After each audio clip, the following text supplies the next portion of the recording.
What's up, everybody? It's Jeffrey Lyles welcoming you to another edition of Lyles Movie Files.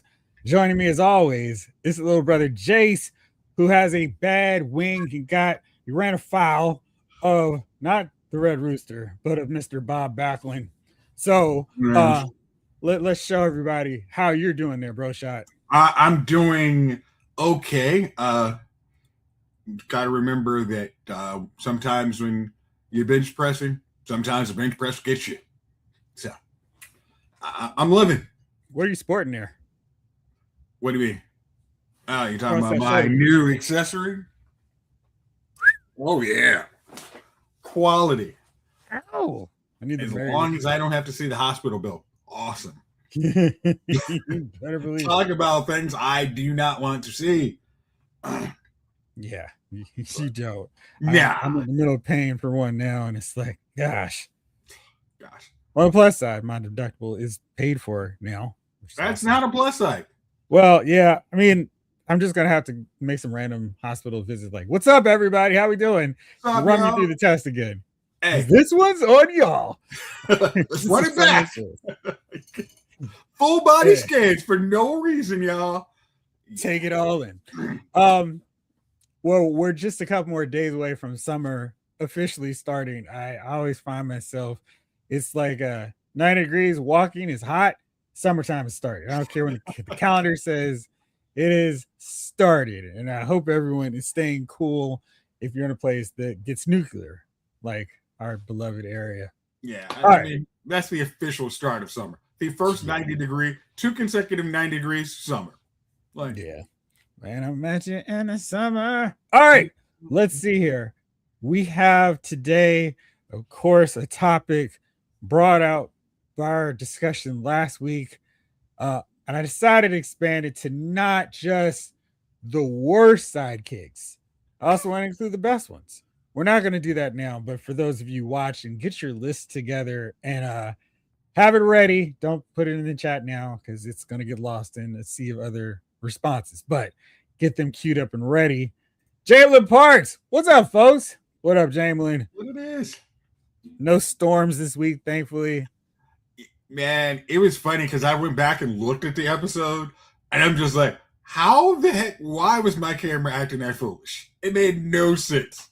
It just, I'm like, I'm happy. I'm like, I'm just glad it gets me like when I'm talking and just like versus halfway mid sentence, like stuck for 5 minutes. I'm quite happy that wasn't the case. Yeah, it was like he borrowed Javon's camera. Oh, it really was. I mean, like I said, after that, me and the Wi-Fi had a conversation. Hey, we can't be doing that during the podcast, man. Nah. Do better. Do better. Little conversation like that. Yeah, I just luckily just unplugged because again, it's the Wi-Fi and you gotta play a little nicer. You have a conversation, but you don't have a stern conversation. This is I'd like you to do better. Yeah, I need to tip it over the ledge. No, you can't do that. No, can I do that, Jeffrey? Right. Wait, Tarpley. What up, Jeff? Jace in Chief? Oh, dang, you got winged. I was hanging out with Kenny Omega. What happened? I mean, tried to be the one-wing angel. Rick Cage. Holy strawberries, Batman. Are we in a jam? We are. I can't think of an appropriate follow-up to that. It's like, I mean, that sounds very Robinish. I mean, very applicable to our topic.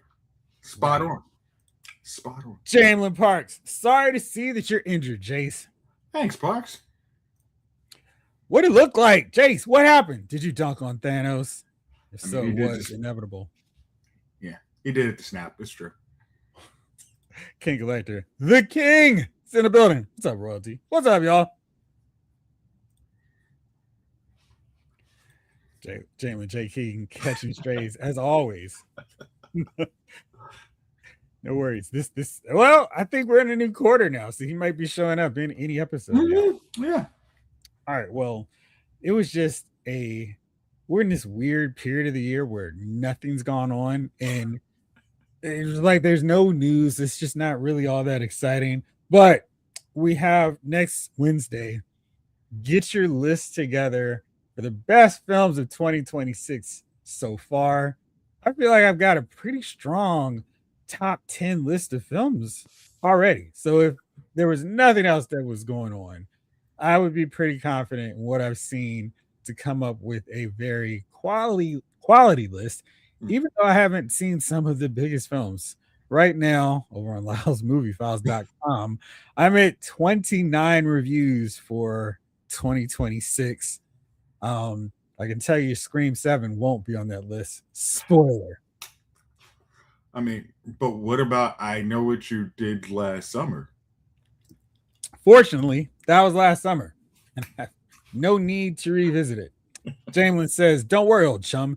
As always, we are prepared thanks to the foresight of dear old Alfred." You know the funny thing? You said we didn't have anything. It's like this would have been a good movie watch along week if we'd, known how there was nothing going on. But what'd you think of the Spider-Man trailer? Well, this is interesting because I feel like I feel like we've seen a whole lot of Spider-Man without seeing a whole bunch, which is weird because they did that. Here's another 3 seconds. Here's another 3 seconds. Here's an 8-second clip. And then they put it all together, turn it all around. That's what it's all about. And then they did the Macarena. All right. And see, this too much work for you now. Just you only got with that one hand. All right. Good try. So you really can't do an effective Macarena. All I mean, right. You got to do the bit, but you can't. Yeah, exactly. I mean, it just goes awry. So we got to see Hulk this time. We got to see Scorpion in action. Scorpion's one of those characters where he doesn't, I mean, his outfit is really basic. So I see the temptation for them to tech it up and have Michael Bay on set to design it. Oh, let's add a bit more grooves and just stuff for no reason. But I wish they could have come up with some cool take on his mask because I don't know, for whatever reason, I like that with him. Whether it's the full mask where it's just his eyes and somehow his nose and mouth are covered up, but it's like whatever. It's like they literally just put some green paint on it. Or the full, like, hey, we can see the eyes, we can see the nose and the mouth. I'm fine, but it's just kind of random, dude. And this is more so from the, hey, if you're a super villain and you might want to go get a cup of coffee at Dunkin' Donuts, you might want to just have your identity secret just so you can walk in. Hey, give me a cup of Joe and I want a couple of those glazed donuts while you're. Hey, let's be honest. Sprinkles. All the Flash bad guys, the Rose, they got a coffee shop they go to. They don't need to go to. They're not going to your local Starbucks. They go to Jimmy's on the street, on the corner. Everybody, all the bad guys know to go to Jimmy's. Like they don't have to. You said Flash. Did you mean Spider-Man? No, I meant Flash because the Rogues actually are more of a team and family in Flash comics. And I'm also using Justice League Unlimited, where they all go dressed in costume and everybody knows who everyone is. They talk about their ulcers and all the fun stuff. So I'm thinking Rogues in New York City in the MCU. Just hey, everybody, eventually once you get caught by Spider-Man, your identity's burned anyway. So just live it. Sony. All the more reason to not run around. Hey, I'm in my supervillain outfit with no covering. I mean, you could still walk around. I mean, like, gosh, they're real criminals running around, running things, and they don't feel the need to hide. But a supervillain, yeah. I mean, he should. Well, like, if he's picking up something to target, he doesn't need to be on the, hey, you're being recorded. Oh no. I'm thinking they use DoorDash. I mean, Instacart, whatever they need. But Michael Keaton's character, he's known he's a bad guy, and he can't walk around. But what I'm saying is, you do one of these deals,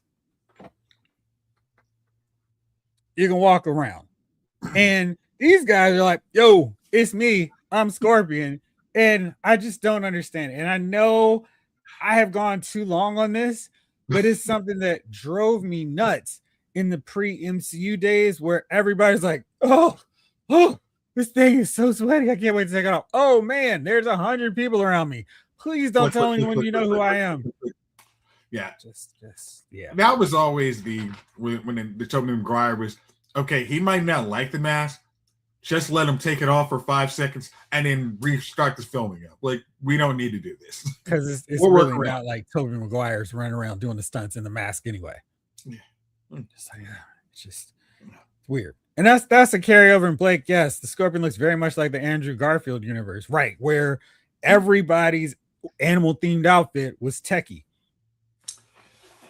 Yeah.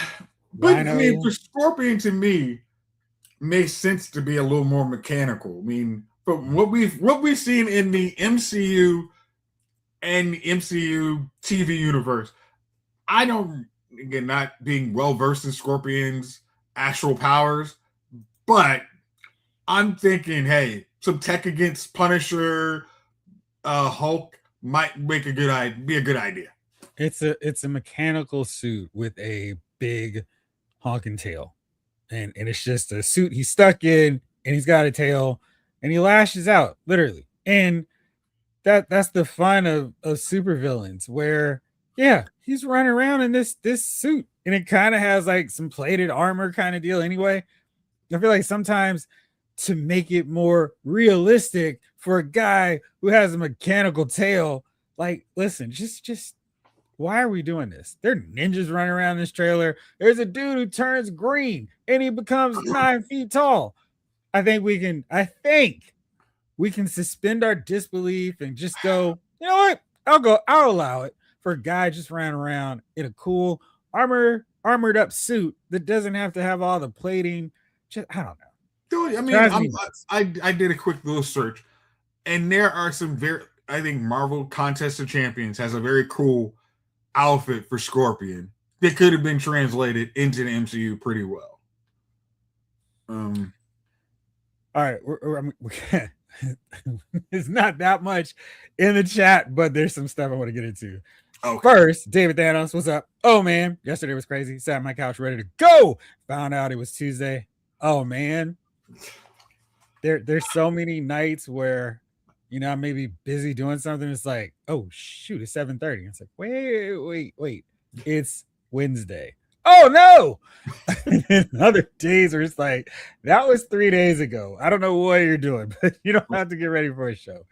This Wemby card has me crazy. Now it's crunch time. So what's going on with that? Let us know in the chat, because I know you pulled it. Yeah. Rick Cage says, please don't, Jeff. MCU murdered the dual identity from jump, but I am Iron Man. So I will argue with Tony Stark. That was fine. And the way they played it, the way they had Tony Stark in the movie, there's no way a narcissist like him is going to let someone else take the credit. And it's fine for him. Thor, sure, you can get away. I mean, it doesn't need a secret identity. Like, I thought the way they brought the Avengers in, like, they did characters that didn't need secret identities. Like Hulk, it's gone the second everybody sees him turn into the Hulk. Right. And Thor, you didn't really need a secret identity. I mean, you could, but we don't need it. And Hawkeye, Black Widow, they're agents of S.H.I.E.L.D. Okay, cool. Nobody knows who they are when it comes to their. But technically,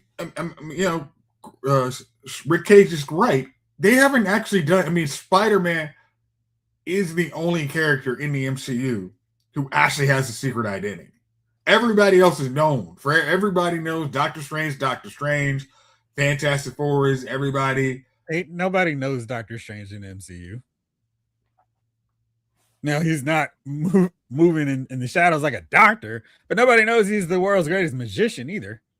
I mean, if you saw Stephen Strange on the street breaking out the magic, which he did before Thanos, everybody knows, hey, I remember that surgeon dude who got in an accident.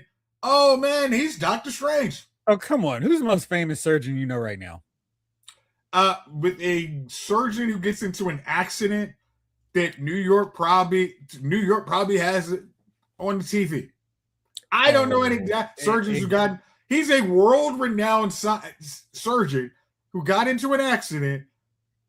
I think there would be. Oh, and tragic news on the Hudson list on today. Dr. Stephen Strange was in a car accident. He's expected to do well, but no one knows. The only surgeon I know is Dr. James Andrews because he fixed up Sting's left patella. That's the only surgeon I know of any renown. And these guys get their ACLs torn all the time. I have no idea who they are. They could be the best of the best, and what they do isn't very good, but it doesn't matter. I feel like most people wouldn't have no idea who Stephen Strange is. Frank Castle, sure, but they don't know who Matt Murdock is until right now. They all know who Matt Murdock is.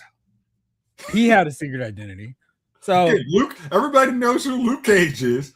Everybody knows who Jessica Jones is. Luke Cage in the comic book didn't have a secret identity. I mean, a guy was rocking around a silver tiara, chilling, because he's like, yo, I'm confident enough to rock this, have my shirt half open, ladies take it in. Yeah, what you want? No one had, because Captain America does not have a secret identity. I mean, everyone except Peter Parker, and now Peter is the only one who has a secret identity. And that's because he had to wipe everybody's mind that he actually was Spider-Man. Well, not everyone, just the people he cared about in the Avengers. I guess he cared about them. All of New York, remember? King Collector's with me. Yeah, I hate that too. Just keep your mask on. You're right. I forgot about Mysterio outing him. But yeah, man, it was. I like the whole secret identity dynamic because it provides stories. It provides a separate, there's like a break from your superhero in the secret identity. And I thought the Superman movie did a really good job with it. I feel like if you do it right, you have so much more, like different avenues to play with your hero with. And dumping it the way the MCU did, like Rick Cage said, I would argue they chose characters that they could work around it and didn't have to have it. The Guardians for sure. I mean, X-Men, maybe.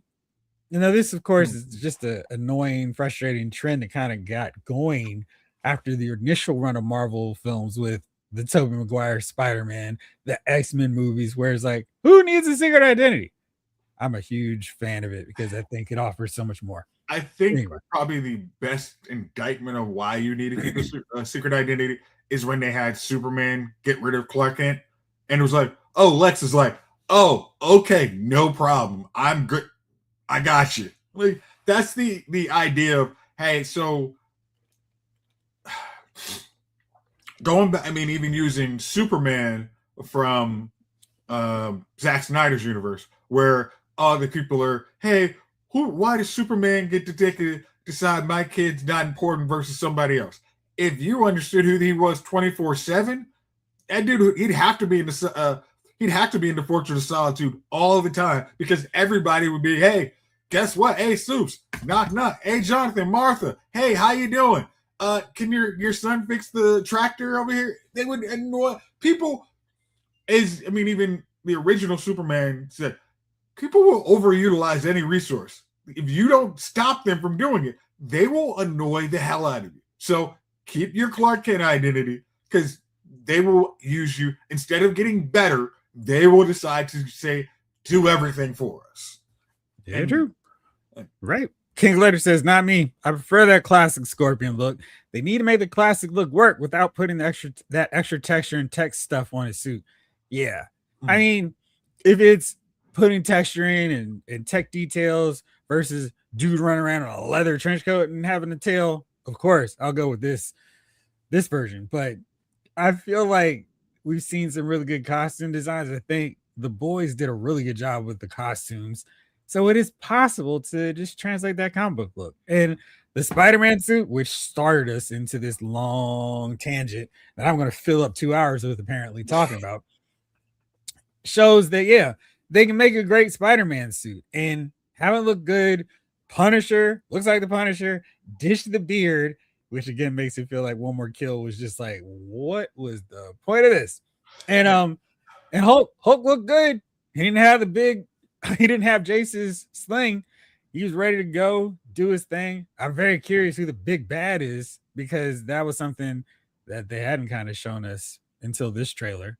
What do you think about that? I was thinking I didn't know who the big bad was. I still don't technically know who the big bad is. I'm actually intrigued by that.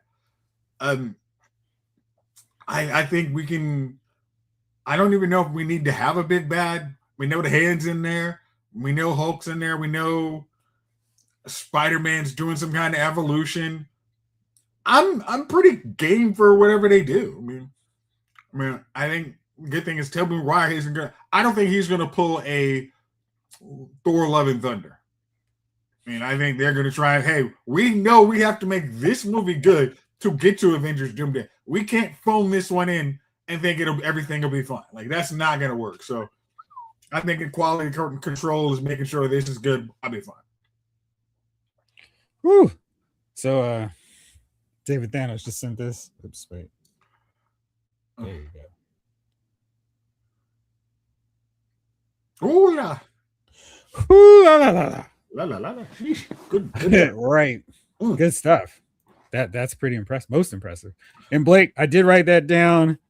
Best, and I should add also I like boring, worst. Yeah, that might be fun because I feel like all of them should be the best. Mark A, hello. Hey, what's up, guys? Doctor Strange just sounds like he's using a fake name. Exactly. Like it's some Ashley Madison handle. Nobody's remembering this guy's name. That was why when Spider-Man, Spider, we're using our made-up names. I'm Spider-Man. God. Yeah. Blake says, "Oh, so Jace had to do the snap to wish his internet back on, and his arm got burned up. That is absolutely well done. Well played, Blake Hartley. Just fantastic. That's not even enough just for me. Let's give it up to the whole audience."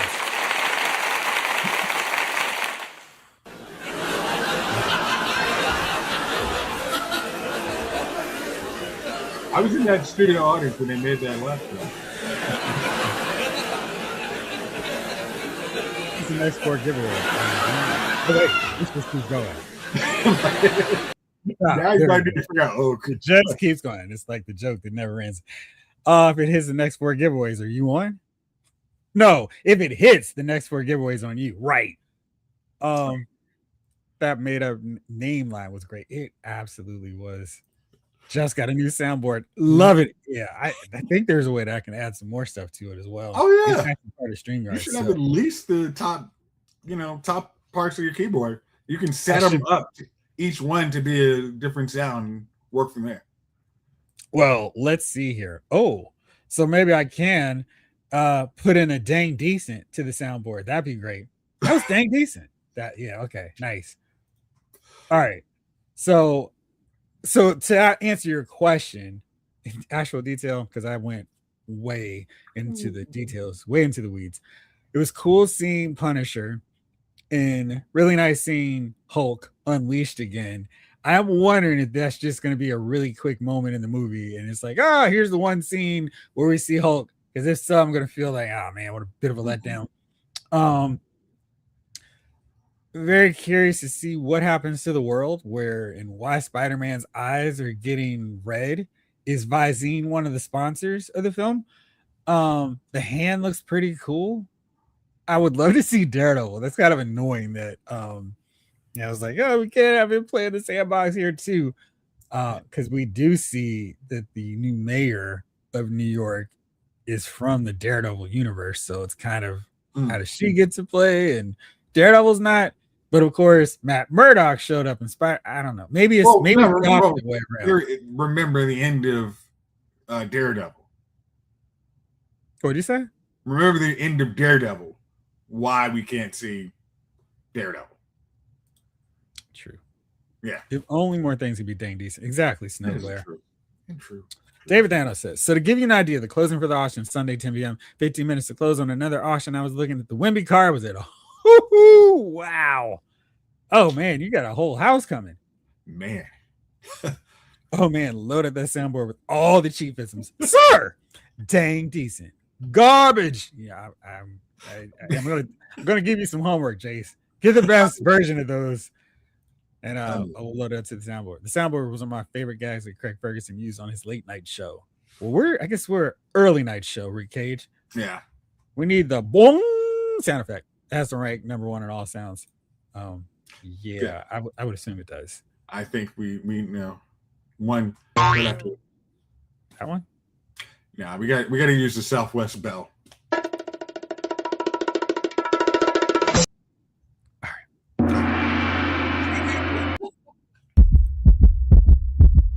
I wanted the 24. Anyway, we'll leave the soundboard alone. Thought the trailer looked good.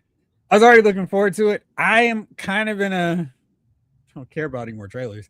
Just ready to see the movie because this is clearly the most successful Spider-Man franchise ever.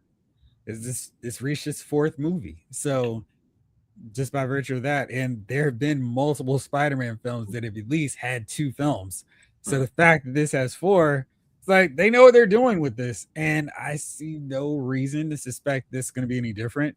Congratulations to Tom Holland, Zendaya, because they officially announced they are married. That's kind of cool. So I love seeing superhero movies. We should do like a whole episode, excuse me, and figure out who has had more successful pairings or more marriages. They don't even have to be successful. How about this happen? The last 5 seasons of The Bachelor and Bachelorette combined, or Marvel movies and TV shows. Oh gosh. Test your mic. And that gave me Mortal Kombat vibe. Well, I mean, another thing, are you at all worried that this won't meet expectations? Because I think a lot of and I do not, again, I'm not, and we talk about it all the time, but I don't subscribe to the superhero fatigue. Come on, you ruined my joke. I was about to go, well, superhero fatigue has set in, and audiences want something more. I'm thinking action. I'm thinking movie going fatigue is setting in. I'm wondering if everybody is just, I'll wait you out, looking to get it on TV. Because I think I looked at, I was looking at Amazon, what's available to rent, and Mortal Kombat. Guess which one was number 2? Mortal Kombat. As soon as it goes to home video, that's where people end up watching stuff now. So I'm wondering if our two next real big blockbusters are Supergirl, Spider-Man, and the Odyssey. I'm wondering if any of them really meets the budget or expectation that we have for them. Bad answer. The correct answer is Toy Story 5, which is dropping this weekend. That's going to be is it though? Yeah, absolutely. Okay, do you doubt the power of Toy Story? Because I've been so dead on my box office prognostication. There's no way this could be wrong. Lock it up. David Thanos bet all the money from the Wimby card on this one. I am absolutely correct. All right, so the movie is projected to make between 145 to 150 million in North America alone. Some box office experts, which is basically the best meteorologists, are saying it could be as high as 175 million. And let's see what the critics who did go to the screening, unlike me, have to say about it. So let's see. Let's go to Rotten Tomatoes. On Rotten Tomatoes right now. It's funny how you can go to this stuff and all the time it's like, oh yeah, would you like to confirm your choices? Yes. Do not sell my information to anybody. Right now, it's 94% fresh on Rotten Tomatoes. So that's a good sign. Okay. Good news for Toy Story fans. What did Toy? Because I'm trying to. Mario Brothers or Super Mario Galaxy had a great opening. Did Toy Story 4 beat expectations? I know that's gonna be a hard thing to say. Did it make over 100 million at the box office its opening weekend? Let me see. I'm trying to get there. I'm sure they're great. Awesome. Thank you for not putting this behind the paywall, box office mojo. So Toy Story 4. Let's see here. That can't be right, but I think it is. Wow.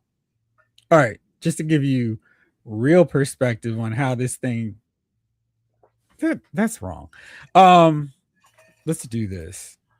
Toy Story 2. Yeah, because it should have an opening weekend. And Oh, that's lame. Let's see here. Ugh, man, that is annoyingly frustrating. All right, so Toy Story 1, which came out in 1995, another summer. All right, what do you think that made? Its opening weekend. 95, I You would are say so far over. no, no, It's no, no, no, no, no. I was 5. saying it in 1995. I would say a great opening would be about 50 million. It made 29 million. That was still great. I mean, for an animated No, movie, no, that I was was just saying 95. It yeah, was like, I mean, who would have thought? Ended with 191 great or return. 192. So that's pretty solid. And then it opened in one theater for Toy Story 2, so it's skewing the opening number. It's 300,000 from that one theater, which is messing it up. And I'm trying to see what the rest of it actually was Opening because weekend. it's like, why are we going? Let's see. Yeah, All right, opening. when it hit wide, it really skewed everything up. So let's see. It did this slow roll. It actually opened. It looks like on Thanksgiving Day. So, and I guess it had it. No, it opened on the 24th. So it opened to 9.5. So do this quick. There you go. Quick math for you. Ready? All right. So on it opened Thanksgiving weekend. So it opened with 9.5 on Wednesday, Thursday, 13 million, Friday, 23 million, then Saturday, 21, and finally Sunday, 13 million. So what was that? You know, after using my great mathematical skills, I know that is $57.3 million, Really? or maybe the I Google feel might like have you're told me. way off. It was 80.4 No, it million. wasn't. That was the 5-day opening. Was 80.8. Okay. Yes. So a lot of money. Then Toy Story 3 continued this franchise's ascension and domination on the box office. To Toy Story 3, what would you care to hazard a guess for its opening weekend? I mean, if the first, I mean, if it was the other one was a 5-day opening, I'd say putting this that even back in a traditional 3-day would probably put it in the 90 million, just so it's still comparative. You are still being very cautiously optimistic. 110 million. And much like the MCU, it found a weekend where it's like, you know what? This is probably good fathers. Hey, dad, don't you want to see Toy Story for Father's Day weekend? No, I want to watch the action. Yeah, you want to see Toy Story.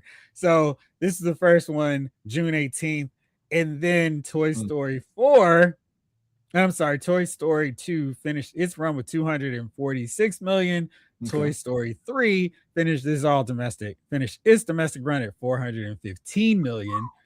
Toy Story 4 in 2019, last one before the pandemic, opened June 21st, 2019. What would you say it opened to this time? All right. I'm gonna shoot here. All right. Now you're gonna go over 140.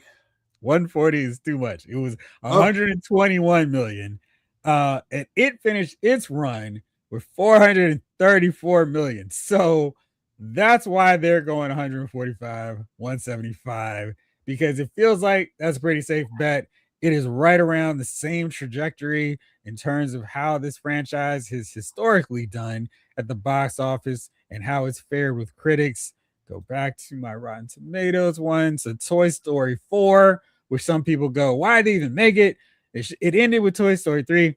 It had a 97% freshness out of 458 reviews on Rotten Tomatoes. I was one. I really enjoyed it. And I love the ending of Toy Story 3. It said, hey, man, there's no need to revisit it. Oh, actually, if you can make it this good, keep it going. 94% on the popcorn meter. So the fans didn't hate it either. Toy Story 3. Oh, somebody felt the need to be special. They didn't get hugged enough when they were little, so they gave it a 98%. It's just why? How do you give that movie a negative rotten review? Okay, 98. 90% on the popcorn meter for that one. Toy Story 2.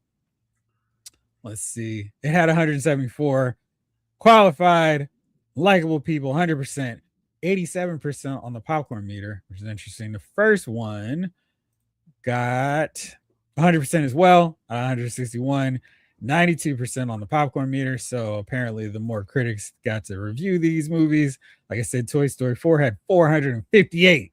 So if we had a cutoff before that negative review, it probably would be 100%, just like Toy Story 3. I think at that point they knew, hey, adults aren't going to crap on these movies, so we can open it up to critics. Oh, what's up, Snake Eyes? Her French film fatigue is real. Oh, let's see. Blake says kids' movies like Toy Story guarantee at least double ticket sales, parent plus child, and then families of 4, 5, 6, 7, etc. 200 mil. Let's see. What's up, Angie? How are you? I have some questions. Hopefully, you have some answers. Do you and my dear brother Jace think Peter will get Ned and MJ back in Brand New Day?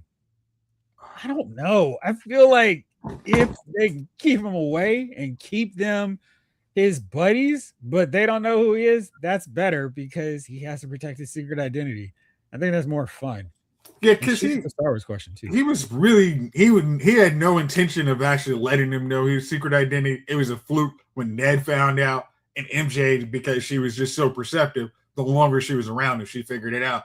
So I think he knows how to keep that distance, and especially this after losing his aunt, he's going to be still very guarded on letting. He likes watching the people he loves, but he does not want to let them in because he doesn't want to see any more people get hurt. I feel old because every time I see her name, I'm like, is it Day or Daya? Is there a reason that Zendaya isn't Mary Jane Watson? I don't know. That's a great question. I guess it's because of the brain donors who go, that's not Mary Jane Watson. Oh, and want to tweet all kinds of nasty things. Mary Jane would never. And so I think they're just trying to protect her in the sense of not angering the brain donors. That's the only reason I can think of. I was still surprised. I mean, I'm trying to think. The girl who was Scorpion King's, not Scorpion. Gosh, what was Michael Keaton's bad guy? Vulture. I was surprised she wasn't MJ when they were kind of teasing it. I was like, oh, that's MJ.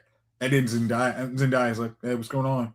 It was very just kind of, hey, one's which is weird. One is portrayed in the movie is this model, like, and the others, and Zendaya is kind of the homeboy. Hey, what's up? Not too much.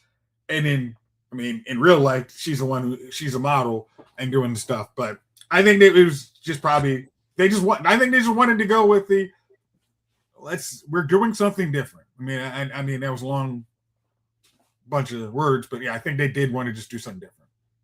Well, you do get billed by the hour. You do bill by the hour. All right. Let me go back to this comment that Jalen posted a while ago because I needed to get a wide berth so I can swing at this one. And I know you will, since you got a chance to watch it and we talked about it where I fell asleep in the car. Jalen, Jeff, I watched They Will Kill You and loved it. All caps. You didn't enjoy it that much, right? Or were you just downplaying? Oh, no, I did not love it that much. But dear brother Jace, what do you think about They Will Kill You? Jeff, what was we had some chiefisms that we were supposed to have queued up. It wasn't dang decent. What was the other one? Garbage. Okay. See, I went into the movie. I saw the kind of, hey, Jeff says it's garbage. Other people in the chat were saying, hey, it might be, it's interesting. Go give it a watch on Friday night. In fairness, I said, I'm curious to see what you all. Yeah, that was all right. That was a setup. If ever, I know how to translate that load of crap. So I checked it out. It was Friday. I was wide awake. And I'm like, okay, let's give it a fair shot. And I was avoid just spoilers in your shot.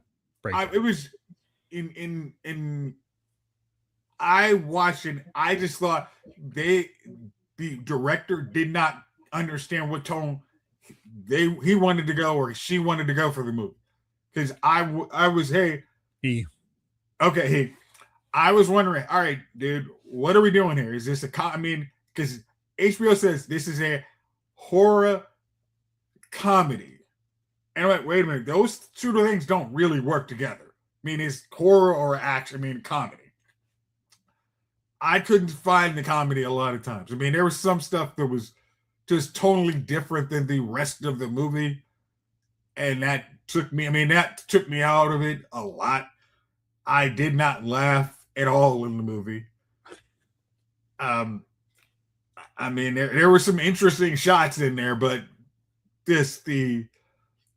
I had so many more questions and needed to be answered in that movie. So I will have to let that one go on the rewatch forever. So I gave it a 5 out of 10. I went back because I was curious because, unless I love it, I'm like, oh, it's great. Go see it. If I don't, then it's like, I don't remember what I gave it. I thought there was some really cool imagery throughout the film. Like some of these fight scenes were amazing. And I'm only going to talk about stuff that's in the trailers. Like she's using a flaming sword. That was awesome. That whole fight scene, that was really cool. And I felt like Zack Snyder would have been, this movie's awesome because it's all about the imagery. And I feel like the film kind of loses its way when they reveal the reveal so early. I felt like there's a big kind of twist. I wouldn't say twist. It's just like a key element to the story. If they could have delayed that reveal until, I don't know, the second act, that would have helped. But it just felt like, oh, okay, this is what we've got. So it took a lot of the suspense and thrill out of it because this doesn't matter. Yeah. Because there's a part in the first 15 minutes, it seems like this is going to be a dark, creepy movie. And they take that away. I mean, that was a big problem. Yeah. But I thought Zazie Beetz was good. I thought most of the cast was really good. It's just one of these deals where I think if the humor were better, it would have played better. But I felt like it was so much of the, hey, laugh, this is really funny kind of humor as opposed to just being funny. And they're not caring if you laugh because they know it works. Whereas this one's like, that was a funny scene, wasn't it? And we're going to stick with this joke until you laugh. I'm like, nope, still not funny. Okay, Jeff. Yeah. Can you tell me one joke that was supposed to be funny? I've seen a lot of movies since then. Okay. A lot of TV shows in that mix too. Because there's an eyeball scene. Was this supposed to be funny, guys? Because it doesn't work. That wasn't a trailer. But yeah, no, it wasn't. Again, that's the thing. It says horror comedy. I just think there was, even for fans of, say, Supernatural, where we're used to kind of bouncing horror and comedy all the time in that. And there's sometimes it's super dark and sometimes it's super funny.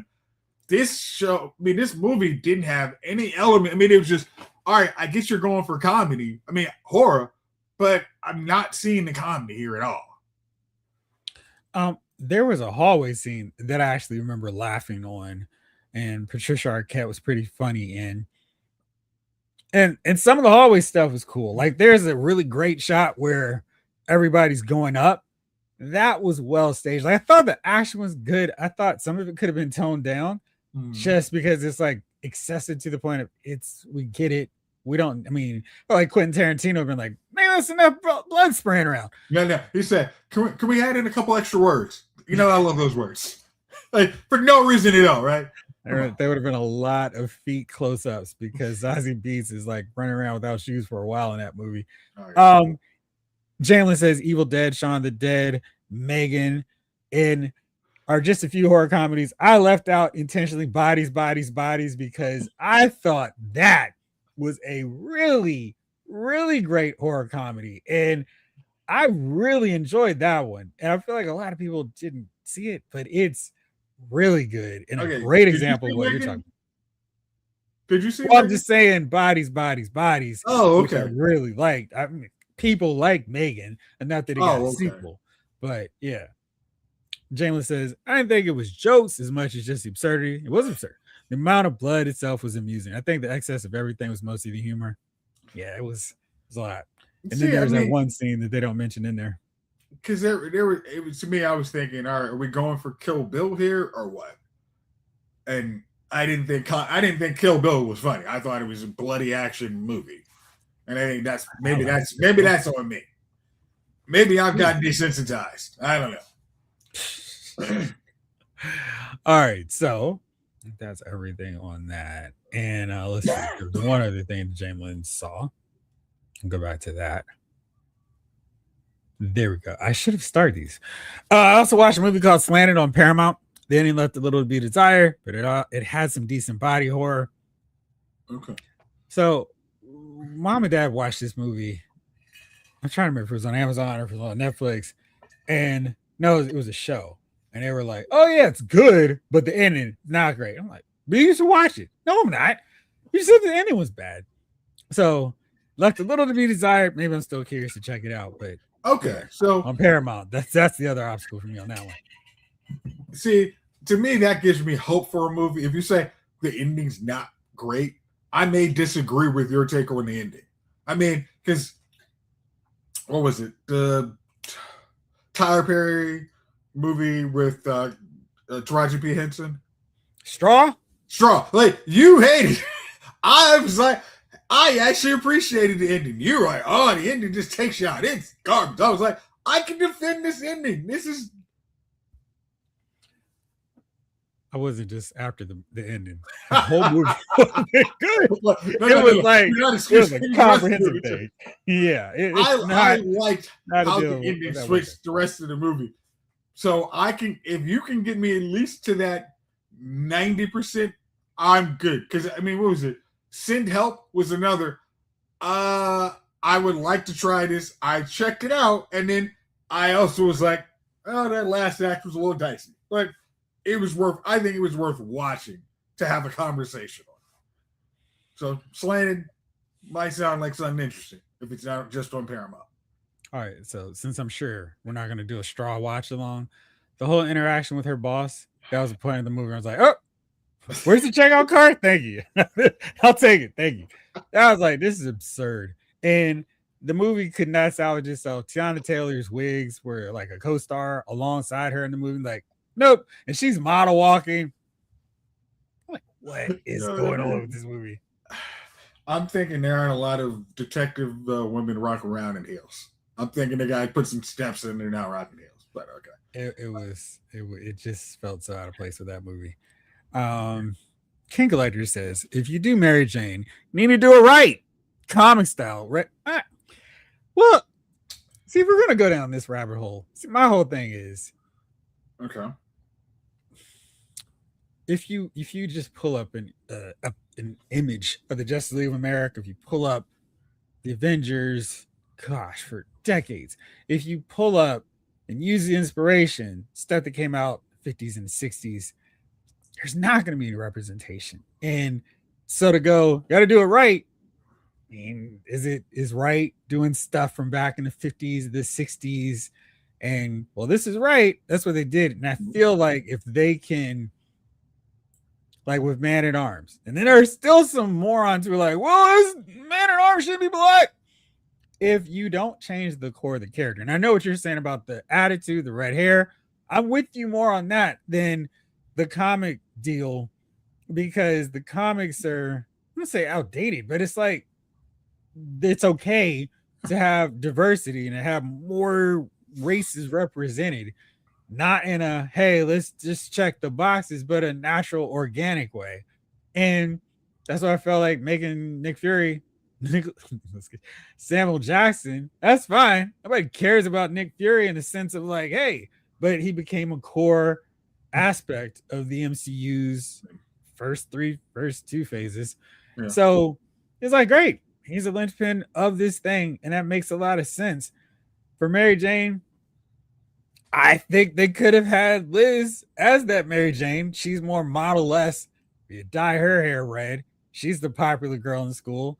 And Zendaya, I mean, you're changing hair color, which they don't worry about with anything else. Like, why is Oliver Queen and Barry Allen brunettes in okay, so let's say so there's certain, when it comes to certain characters, their look is what we are known to. So if you did Jean Grey is a blonde, and be like, no, come on, you just go with what you got.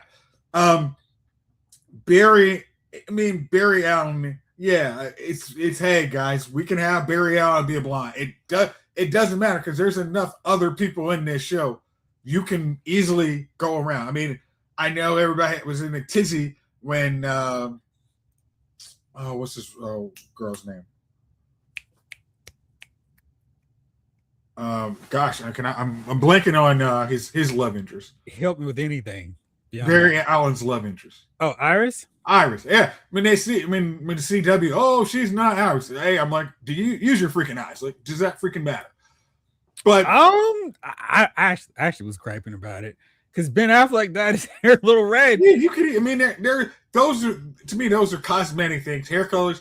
Hey, just dye hair. I mean, hell, Michael Rosenbaum is not actually bald-headed, but he had to shave his freaking head every time he wants to be Lex Luthor. So and I'm not sure it's griping when Jesse Eisenberg didn't have a shaved head for most of Batman. I mean, until the end of the movie, it's like, why? I mean, again, even, and this is why I even get annoyed with even was it My Adventures of Superman when they said they introduced their Lex Luthor and he's got a full head of hair. Like, I don't want to watch this. Like, you could actually, it's you can do certain things, but when they're core to the character, do that. Now, say, do you need to have a white Perry Olsen?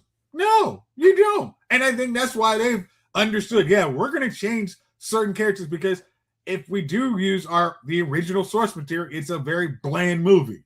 We can change certain things. Now, say having Jimmy Olsen be 6'5" and your Superman's 5'11", yeah, maybe don't do that.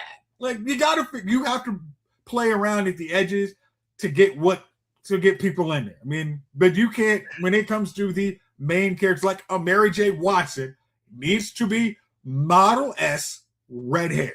Like, I agree with that one.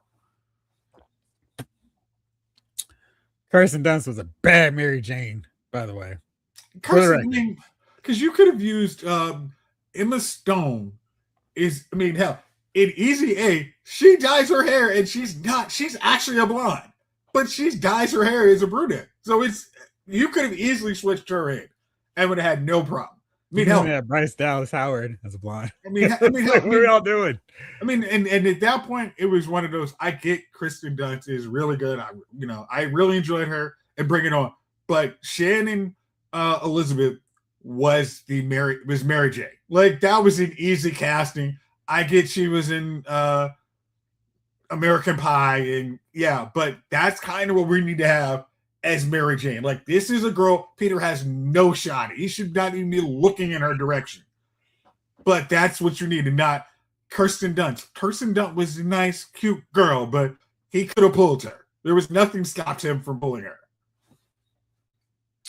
Thanos was right. What's going on? My theater's completely sold out for Spider-Man.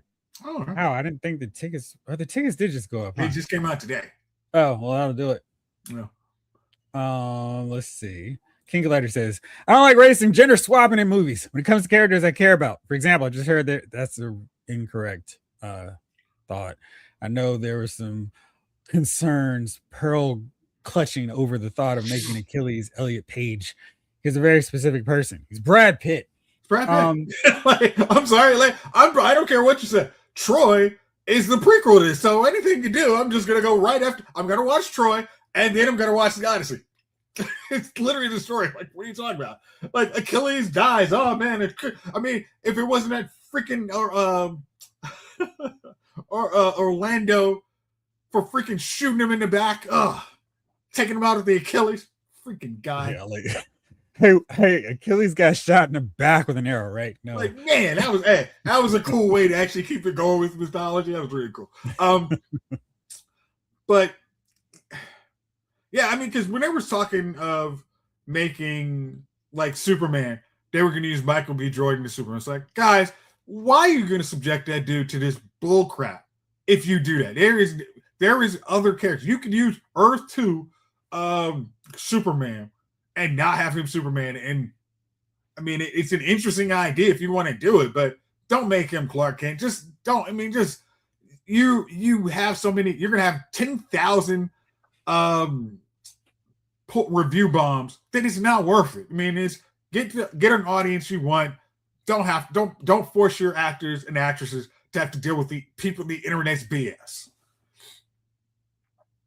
Oh yeah. And Jamie says, I like how Gene Hackman obviously had different hair in every scene of Superman, only to have his wig fall. That was, man, he was so great.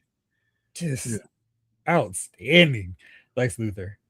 Let's see. Blake says, I think the casting people just go through who fits the age requirement and who is the new hotness. Zendaya made sense as a new it girl, but I guess they got shy about casting her fully as MJ.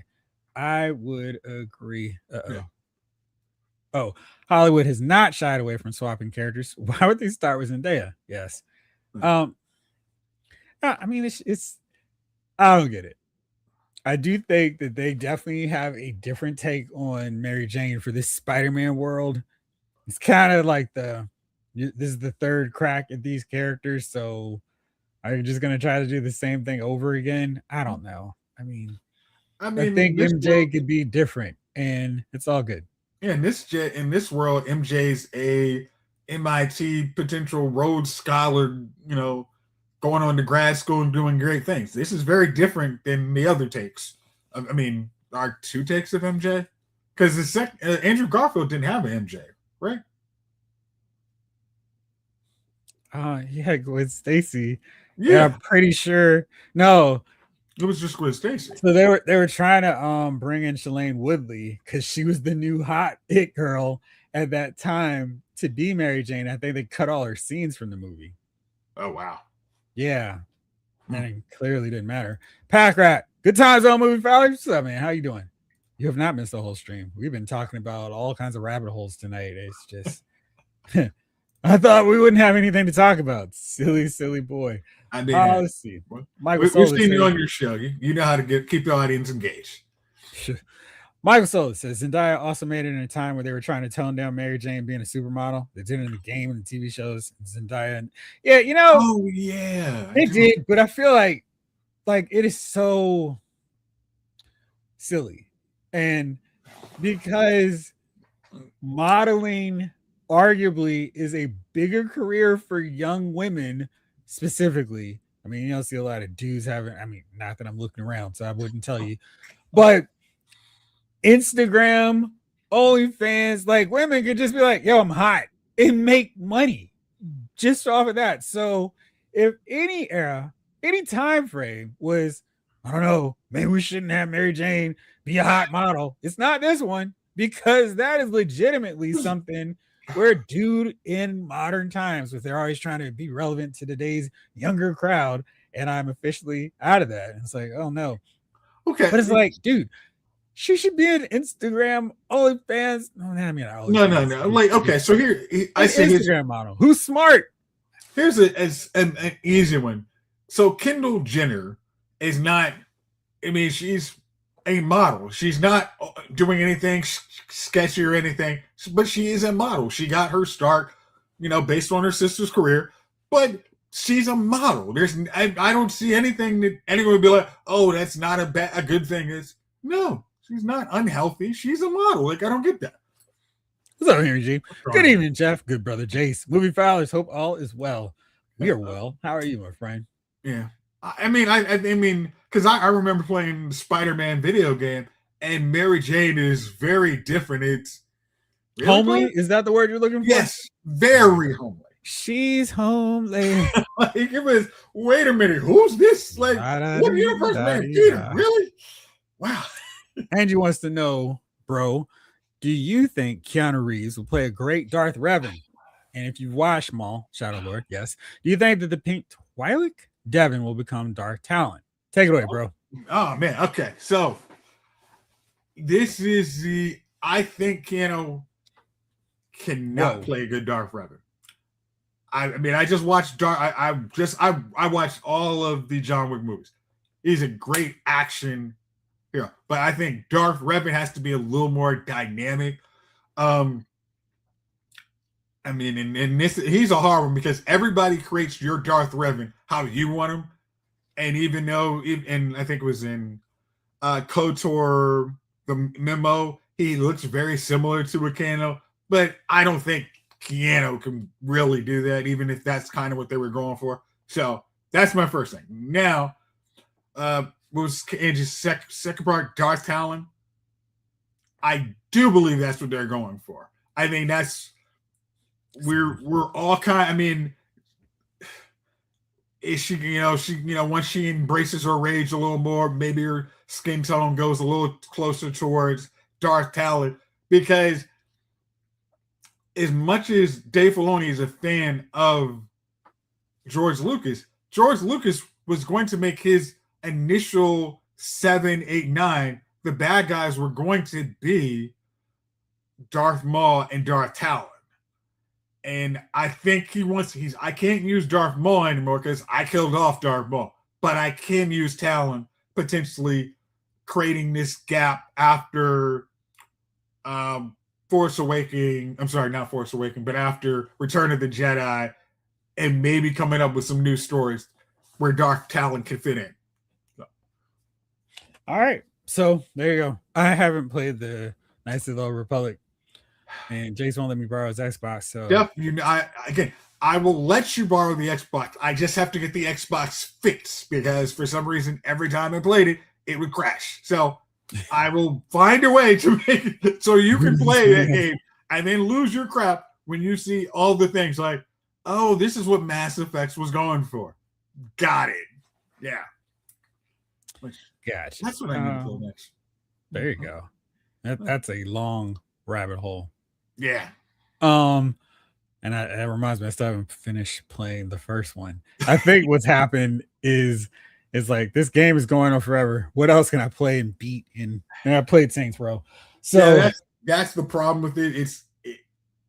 You have to get to a point because there is a point out in KOTOR, and most good RPGs, they get you to a point you want to get the bad boss because these games are long. But after a point, you're like, no, I'm going after that dude. Like, because there is a game called Tales of Becerra. Almost the beginning of the game, you know who the big bad is, and you are laser focused. Like, nah, I'm getting that dude. And then they have a turn, and it's like, oh, I'm getting that dude. When I get a chance, that dude's getting smoked. I mean, what game system is that on? That is on PS4 and 5. They Nice, did a remaster on 5.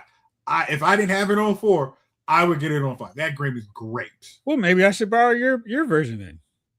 Yeah. Nice. I actually have the disc, but yeah. Yeah, it's over there. Blake says next time we see Jace, his other arm will also be in this thing, but the Xbox will be fixed.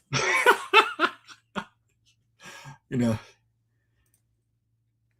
Darth Maul having spider legs is always in the plan. There's interviews since the Force Unleashed game showing that was the thing. Yeah, David Thanos, who is offering to get you a new Xbox after the Wimby card sells. That is awesome. How generous. Oh man, that's so nice, man.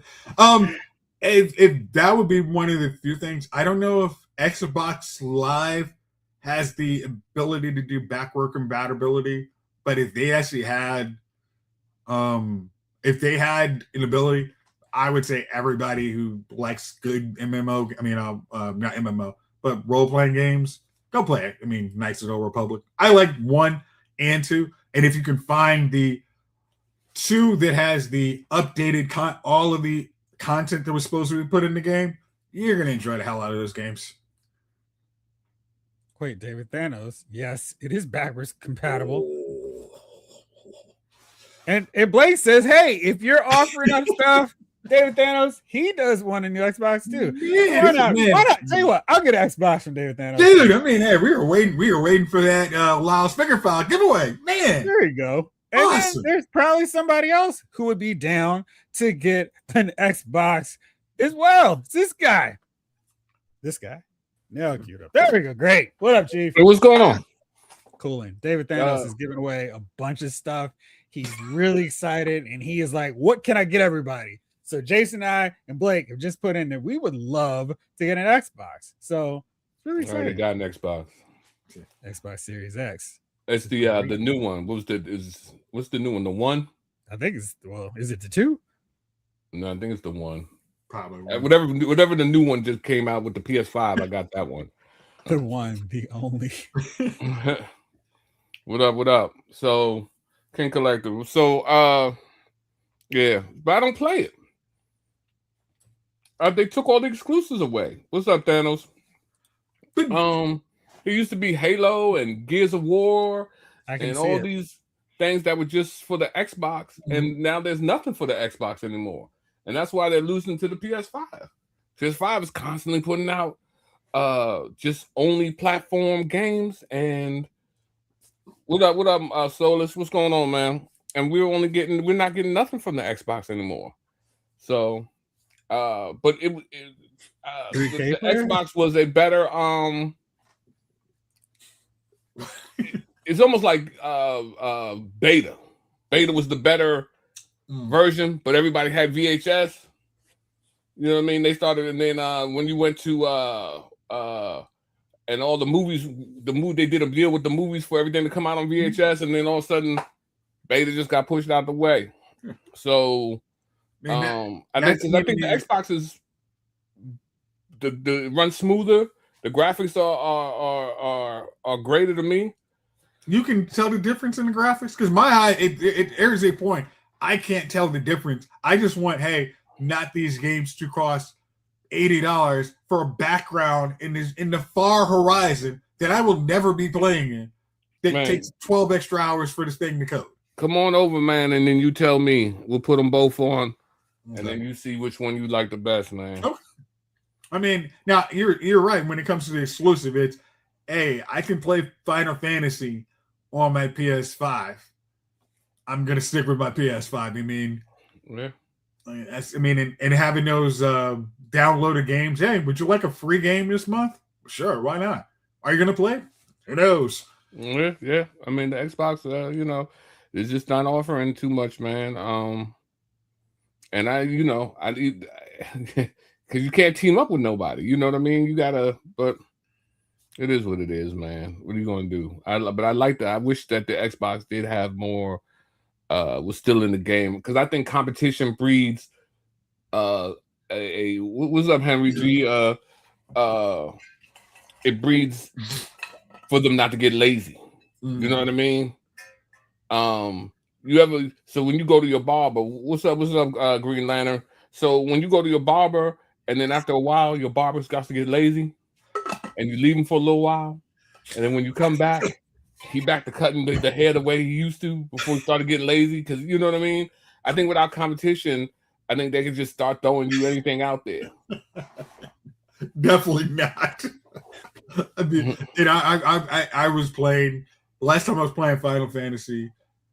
Was it Marco? Ryan Daly? And it was just wow, that looks very pretty. Can I go there? Is there a chest over there? No. So why do I need to see that? Like, great idea, but nothing I need.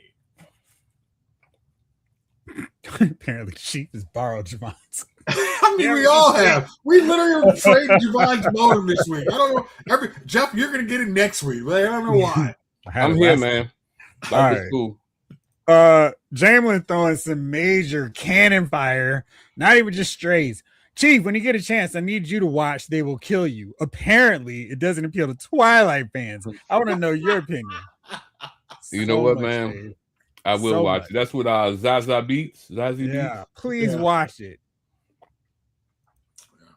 You know what I mean? I will check it out. And when you watch it, let us know in the text thread so I can make sure to queue you up next week. Yeah. Okay. Yeah. I'll definitely watch it. I'll download it tonight. You don't even need to download it. It's on HBO Max. Yeah, but I'm in the air tomorrow. Oh, that's right. That's right. So I'll watch it while I'm up there. Please do. Yeah. Will you be back for next week? I hope. You know what I mean? Ominous. Yeah, well, you know how it is, man. You know how I feel about flying. Yeah, that's what I'm saying, man. Your barber gets comfortable, and then the next thing you know, but then when you don't go to him for a while and you come back, he's back on his game again because he got comfortable doing your hair, and that's what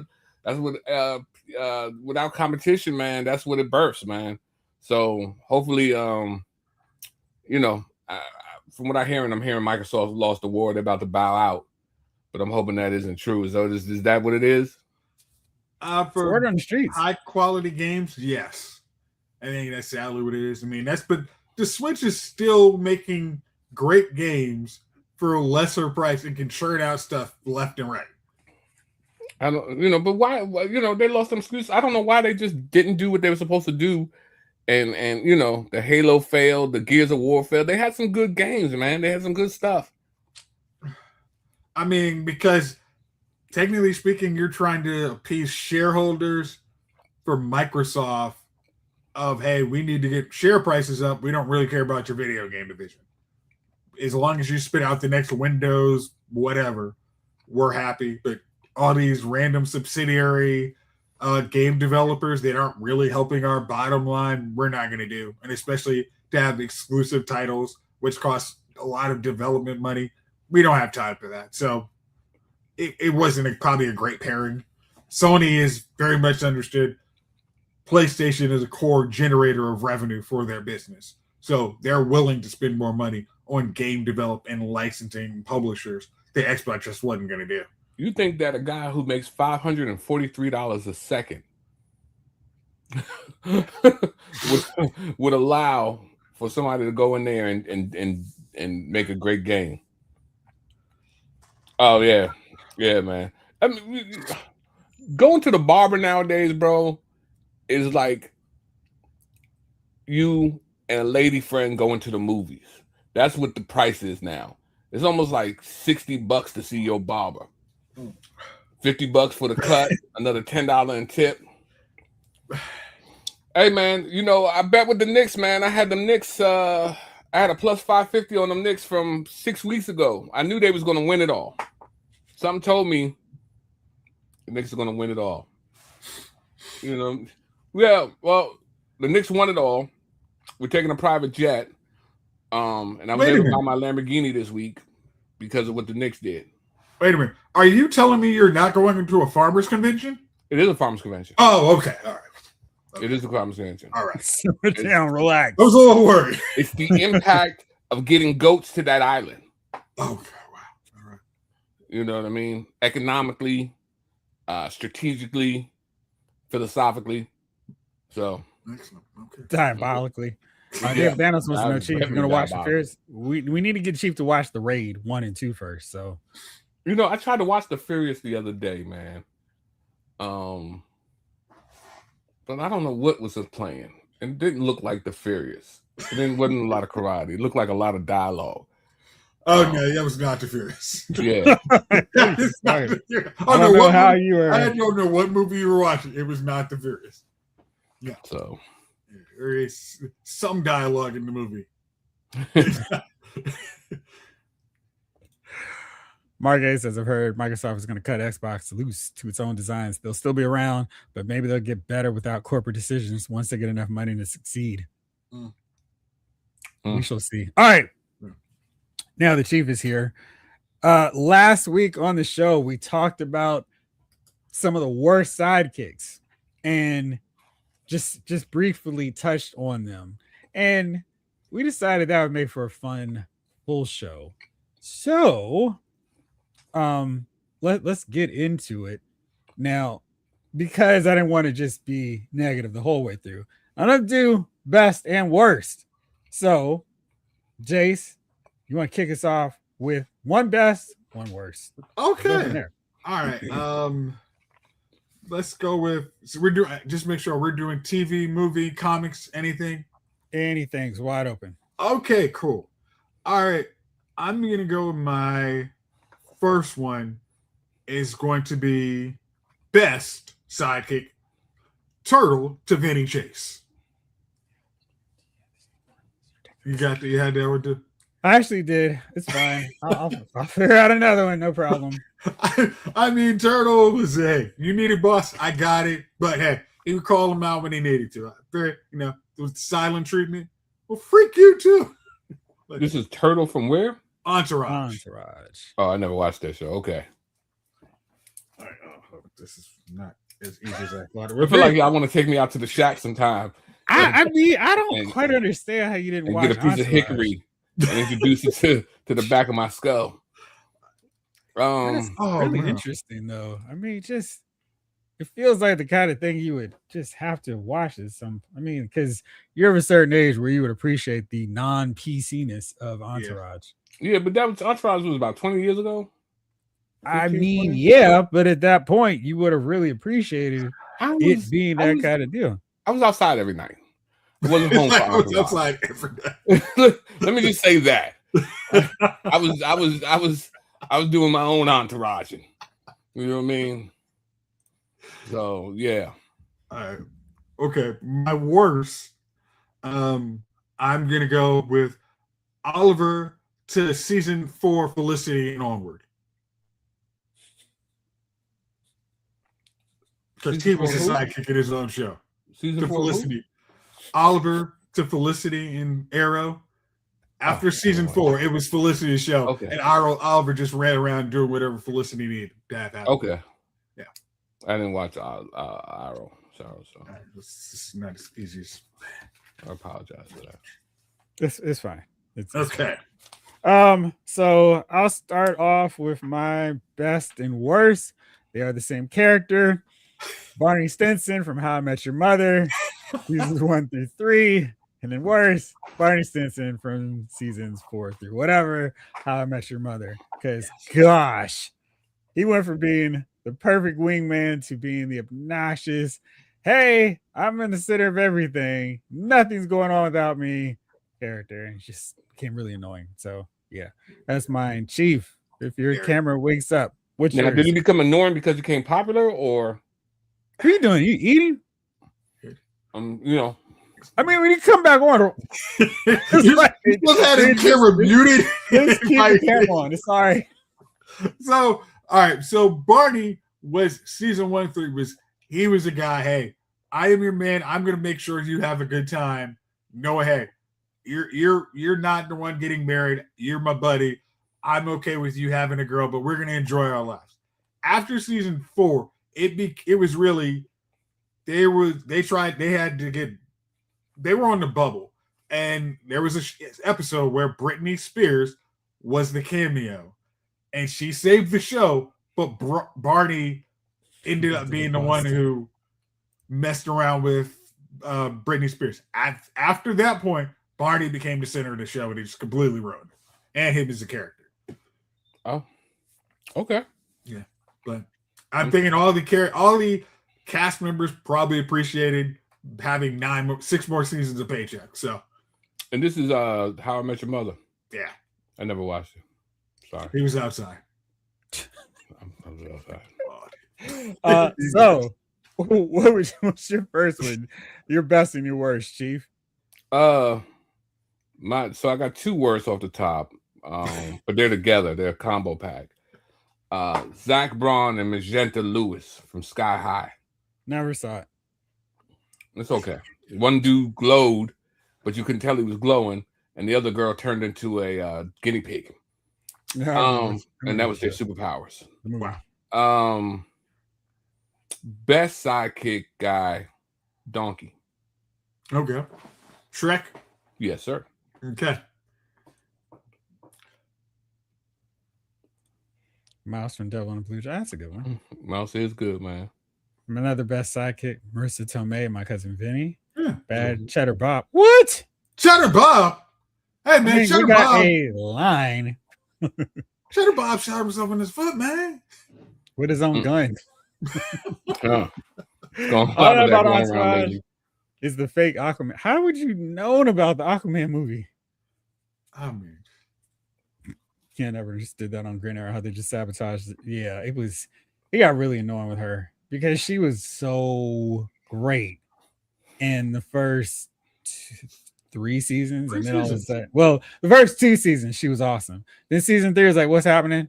Oh no, don't do it. Don't try it. And it's like, oh boy. You know, funny this is great. Blake with another one. Jeff never saw Sky High. He was outside.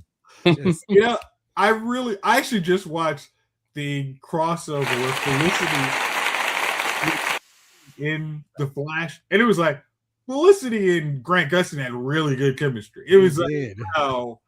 I mean, it was like, I understand Candace Patton, but there was like, I don't know what happened, but I don't even think he was with Iris at that point in Flash. He wasn't. She was with Eddie, and that was their first season. But it was like, oh yeah, okay. But, I was joking. I've definitely seen Sky High. Oh, yeah. All right. Let's see. I'm gonna go back to the others in a second, but I feel like maybe you all may have some of them. So Jace, what's next for you? My next one is going to be best sidekick, Cameron Fry to Bueller.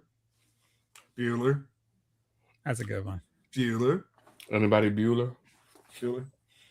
Solid choice there. Okay.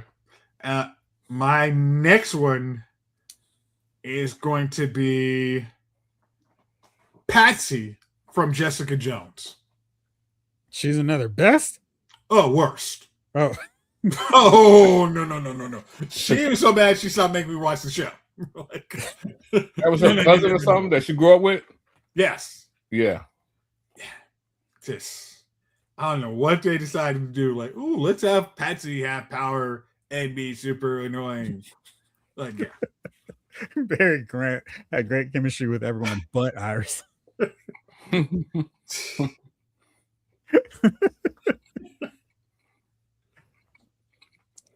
I liked Iris. How is she a bad sidekick? I don't know. Is she a sidekick or a romantic interest? I feel like it's I would think she is. I'll hold off my opinion on that until my next one. Okay. Let's see. So I have made I need to cross these off as I'm saying them so I don't go back to separate ones. But the Barney one was easy. Oh, yeah. So next one, I'm trying to do them in some remote kind of order. I'm gonna go with Timber, G.I. Joe. Timber was an awesome sidekick. Snake Eyes is so cool. He has a wolf as a animal sidekick. I mean, can you imagine the dude just walking through with a wolf? Like, yo, what's up? And he's not saying a word because he can't speak, and he just brings a wolf in. And they're like, yo, our crazy ninja dude now has a wolf pet. Do you want to go near it? I don't know. I heard he'd shoot off the arm of a Cobra Trooper last week. So, and Timber is very effective. Not only does Timber just jump from helicopters onto Cobras, or he's like jumping in there like, yo, catch me, got you. He's dressing up like part of the band. I mean, come on. I mean, he's like, yo, you need me to fill in for Culture Club? I got you, Snake Eyes. So, I got it. Timber is absolutely one of my favorites. Worst, let's stick with an animal. I'm gonna go with Snarf. Thundercats. Gosh, Snarf was annoying and just Snarf. Yeah. Because I feel like they had too many sidekicks on the show anyway. We had Wily Cat, and Snarf. It's like, yo, pick one. You don't need both. So yeah, that's it there. All right, Chief, who's next for you? All right. Well, we got a little theme going that I can match you on. Hold on. So I'm gonna go with. I thought about Turner and Hooch, but there was a movie that hit me before then with my man Jerry Lee from K9 with the what's the brother the Belushi, Jim Belushi, and he had, you remember K9? He had gotten a hold of okay. So it was German Shepherd. And my worst, again, I put two of them from the show, but I'm gonna go like you. I hated him because he could never get anything right, and it was just stupid. Was Orko. You know what I mean? As well as him, and then everything would just mess up, and I'd be like, "Yo, nothing, not one spell," and they would just let him. They would let him shoot.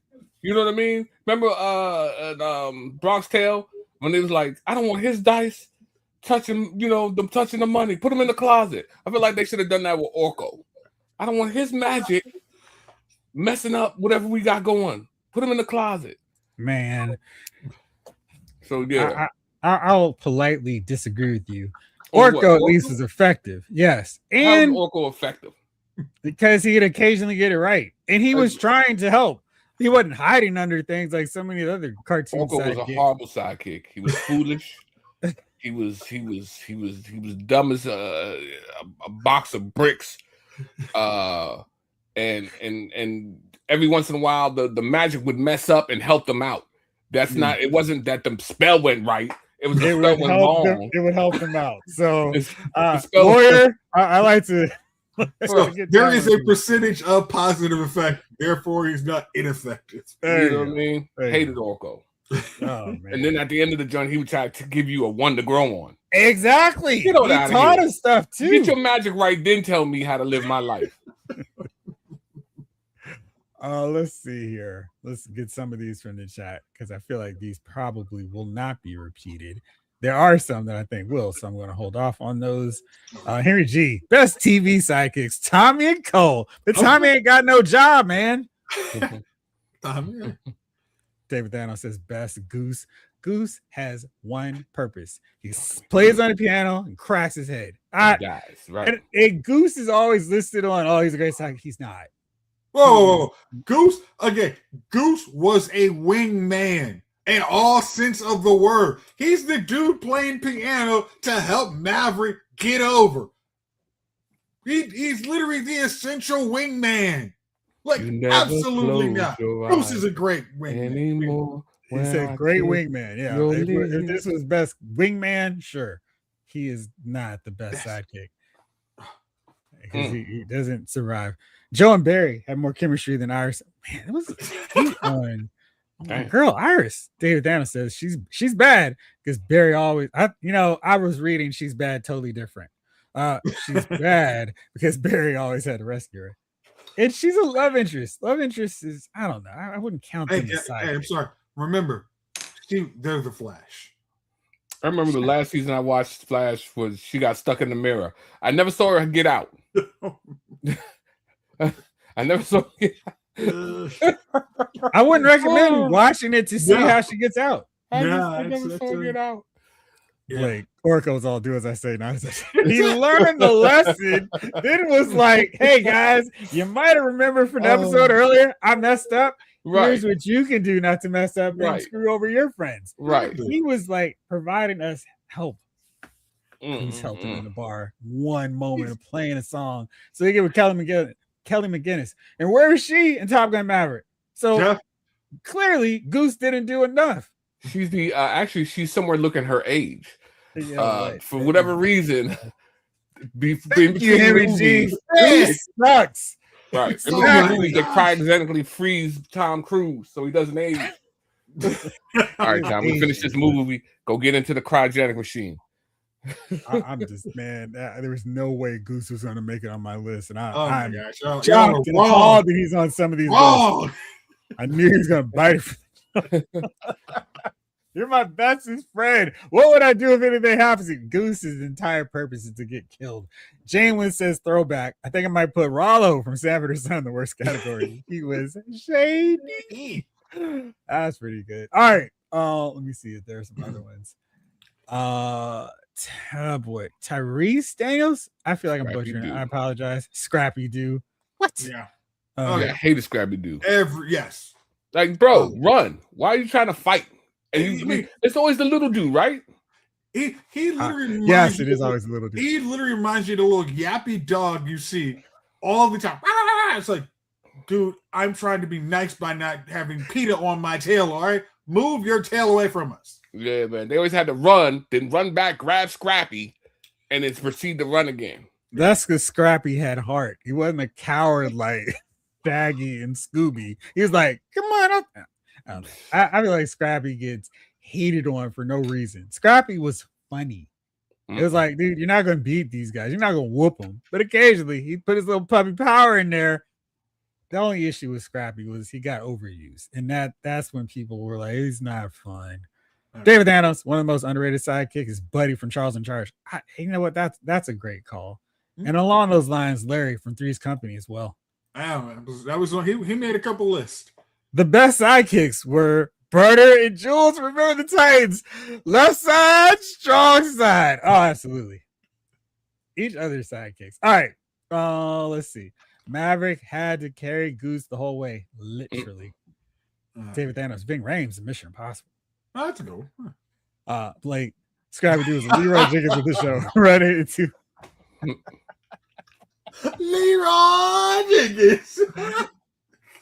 Exactly. Scrappy had heart. That I'm the tire. Thank you, King Collector. Somebody understands the magnitude of what Scrappy brought to the fight. Is it your turn now, bro? Yes. All right, what you got? I'm gonna go with. Now I got Eye of the Tiger stuck in my head. I'm gonna go with the best Sidekicks / should have been lead, Samwise to Frodo. You man. All right. You suck, by the way. Yeah, he's the hero. Yes, 100%. And then my next one is going to be a group of sidekicks. Every sidekick from season 5 onward of Supergirl. Everybody after Reign was just straight trash. I mean, all of them. Just lump them up in a whole group and just trash them. All of them garbage. Oh, you could. The whole show was garbage. You thought the sidekicks was going to be good, and the show was garbage.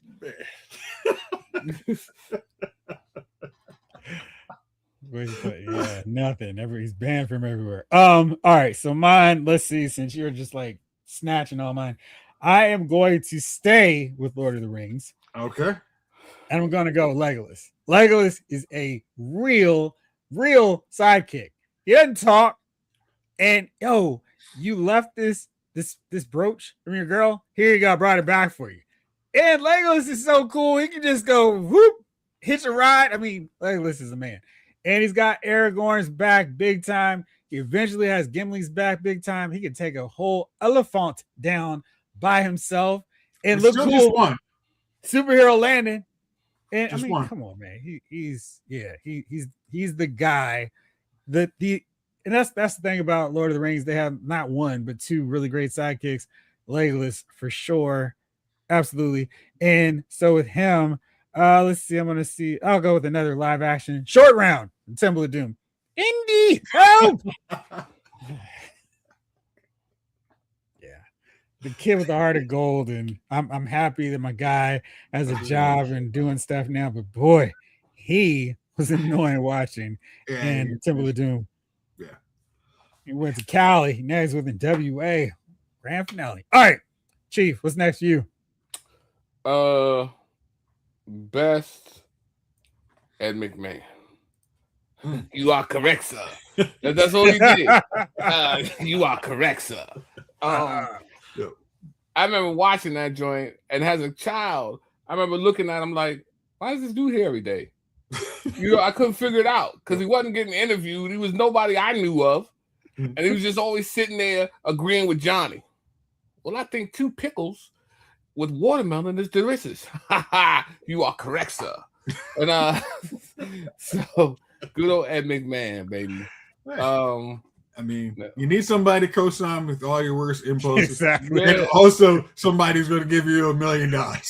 Exactly. Yeah, man. Where do I have this from? And I knew I should have wrote it down. I found my Demi of the week now. Okay. Wow. All right. Anyhow, Chief, that was your worst? That was my best sidekick. Oh, okay. And I got a worse sidekick, and I didn't write down where he was from, and I put Otis. You talking about from Superman? Otis, Lex Luthor's boy. Mr. Luthor. Look. And then Otis, were you follow? No, sir. Yeah. And then the last time you saw Otis, he was trying to climb the ladder into the hot air balloon. And he finally had to just kick the ladder off. Good old Otis, man. Otis was a horrible sidekick. I don't think he wants to take him. I don't think he wants to take him, Mr. Luther. Yeah. He messed up the coordinates. It was Otisburg. Otis. You said 111, right? No, sir. Oh, Mr. Luther. Oh. Right. Come on, man. Y'all are talking about Otis and laughing. How can he be on the worst list? Again, if you were talking competent sidekick, Otis is not a competent sidekick. I did not qualify this in anything. I said the best and worst. And he should not be on the worst list. Henry G says, great sidekick, Whistler, worse, Scud in the same movie. Oh, yeah, huh? It turned me years ago, bud. Man, for so many years, I thought he was young Daryl Dixon. I was like, that's not. Let's see. Jace, what's next for you? I'm going to go with, for best, I'm going to go with Tim Drake from Batman animated series. He was cool. And then I'm going to go from worse. I'm going to go with, I couldn't figure out which one of them was worse. General Hux or Finn from the Last Skywalker or whatever. And both sidekicks sucked on his team. But there's a good guy. He sucks as a sidekick. Hey, Kyla, how's your sidekick? He sucks too. What do you know? Yeah, so 2 for on now. Good call. Jamlin says, I'll see Chiefs 1978 Otis and Razor missed this marker. 2025 is the best. Oh, shoot. Mr. Smaller. Rick Cage says Cooter on Dukes of Hazzard best and Jar Jar Binks as best, nice. And Green Lantern Nort for worst and best. I know people. I mean, that feels like is Jar Jar Binks even a sidekick? He's not doing anything. He is the sidekick because when Obi-Wan and Qui-Gon are trying to get to Naboo, he is the sidekick. Hijinks, hey, what do we need you? We could get transport without you. But I'm the sidekick. I got to make bad jokes. So he is definitely a sidekick. David Thanos says, good sidekick, Kato from Green Hornet. Very true. Let's see. So now it would be your turn, yeah, bro. Did you just go? Oh, sorry. Right. I'm sorry. I'm doing too many switching. This is a Vegas theme, best and worst.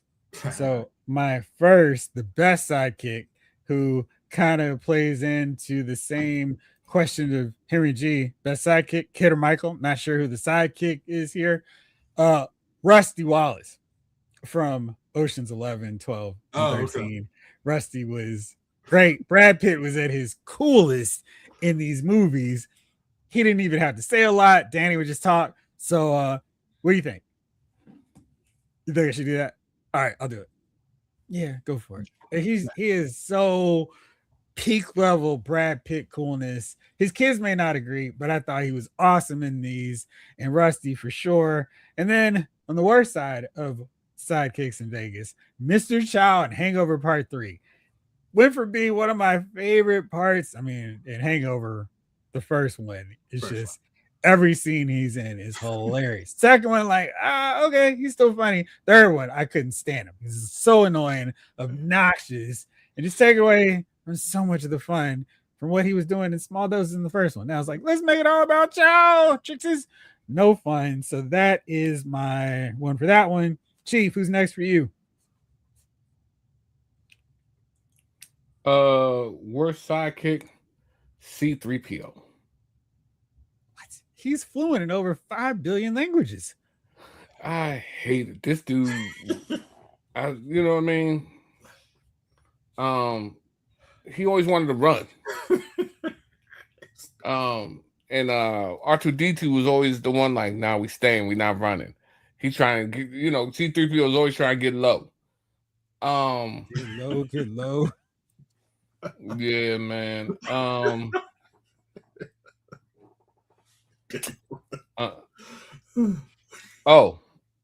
Penny. So back when we were younger, man, there was an Inspector Gadget cartoon. Oh, okay. And Penny used to be on it, and she had a dog. And Penny would actually she would actually solve the cases, and Inspector Gadget would get the credit. But it was Inspector Gadget's show, which, and honestly, made her the sidekick. But Penny was the best sidekick because she was the brains behind the operation. Inspector Gadget was clueless. And he stayed clueless every episode of the show for the time it was on TV.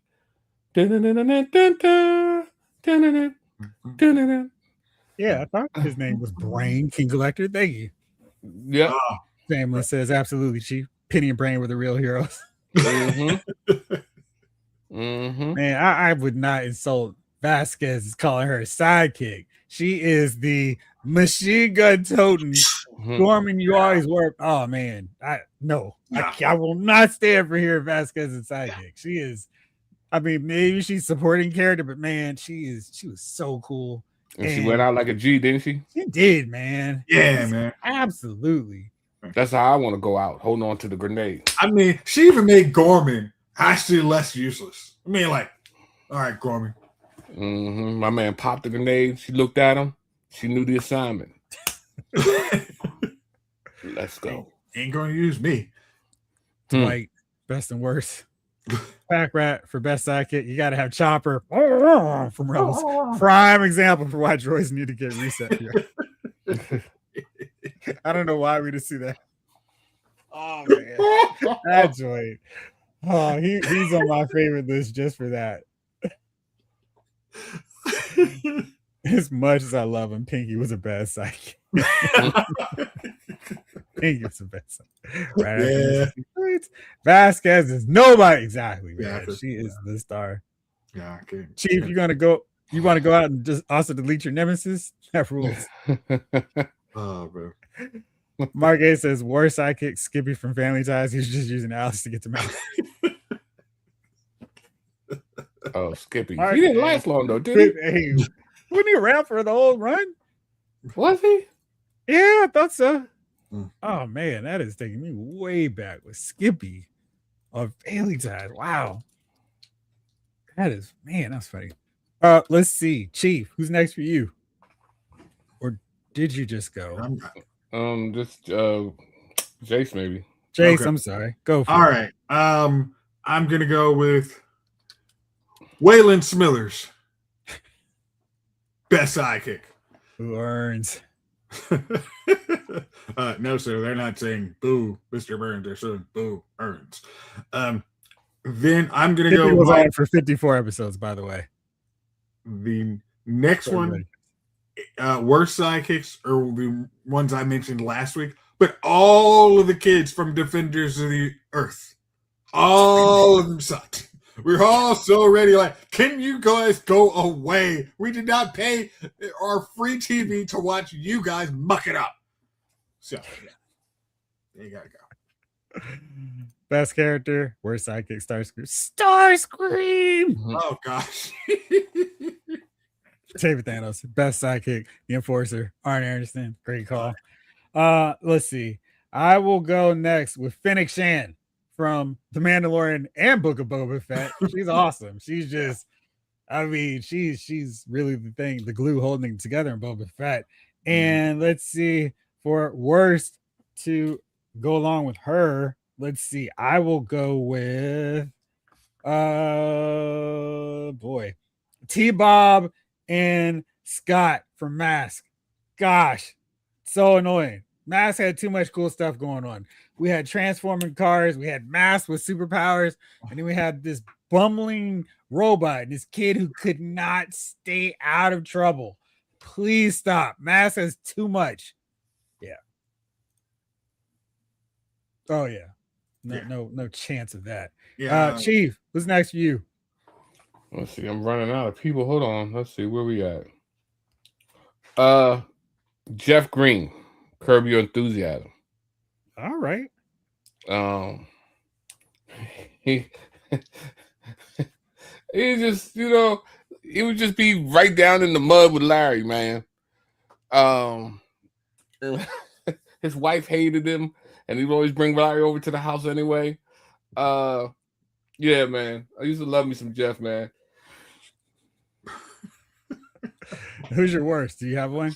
I'm kind of out of words, man. I'm gonna go with the Question.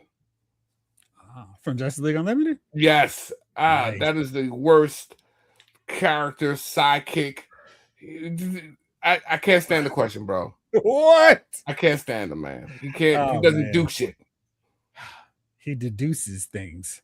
Yeah, that's. We already got a guy that does that. He's called Batman.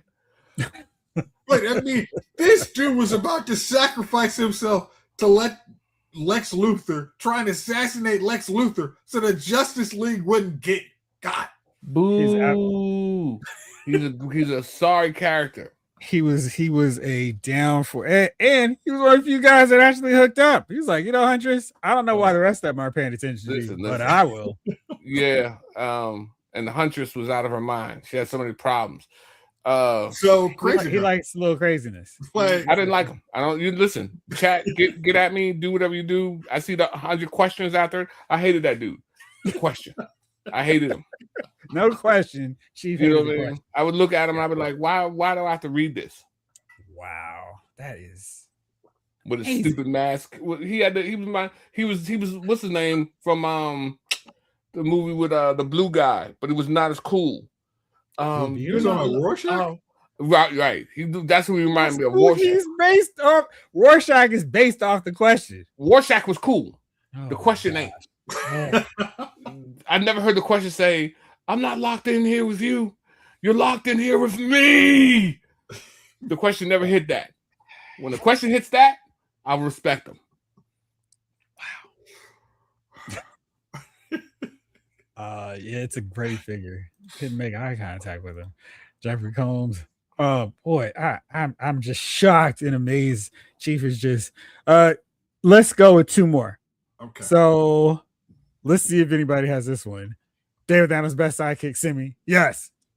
Great call. Absolutely great call. You want to go to New York? I'm with you. You want to find a wife in this bar? Pick one. Let's go home. And then when he realized it's a lost cause, I'm going to go hang out with the bathers. I'll see you later. All right. Jace, who's next for you? All right. On my list of best sidekick, Spock to Captain James T. Kirk. Gotcha. Worst, Ruby Road, Chris Tucker from The Fifth Element. That dude. That outfit. and the voice. Oh my gosh. They said, hey, Chris, can you do what you do and dial it up to 50? Sure, no problem. I don't like the Fifth Element at all. Listen, I want slice it down the middle, bacon, smush fry that, cut it open. Hey yo, cream corn.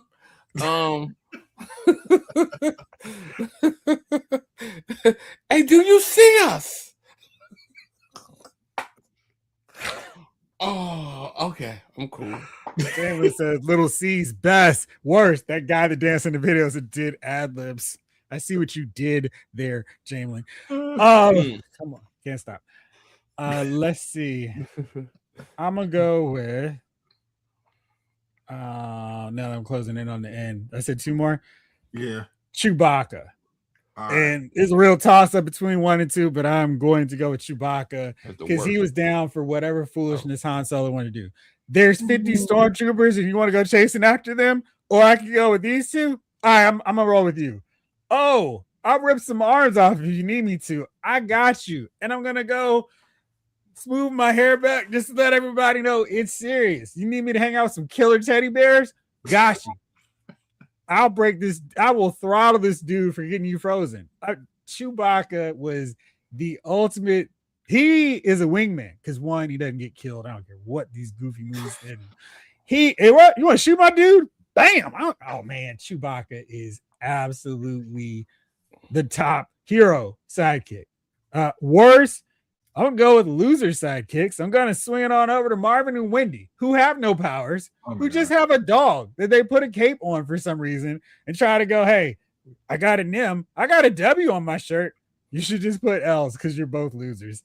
Can't stand them. So absolutely those two. All right, Chief, do you have any best left?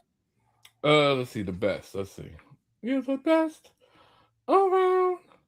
No, Garth. You know what I mean? From Wayne's World. Oh, okay. Excellent. Well, I was thinking Lightning Lad, and I was like, he's not a Foxy. Hey man, Garth was the man, bro.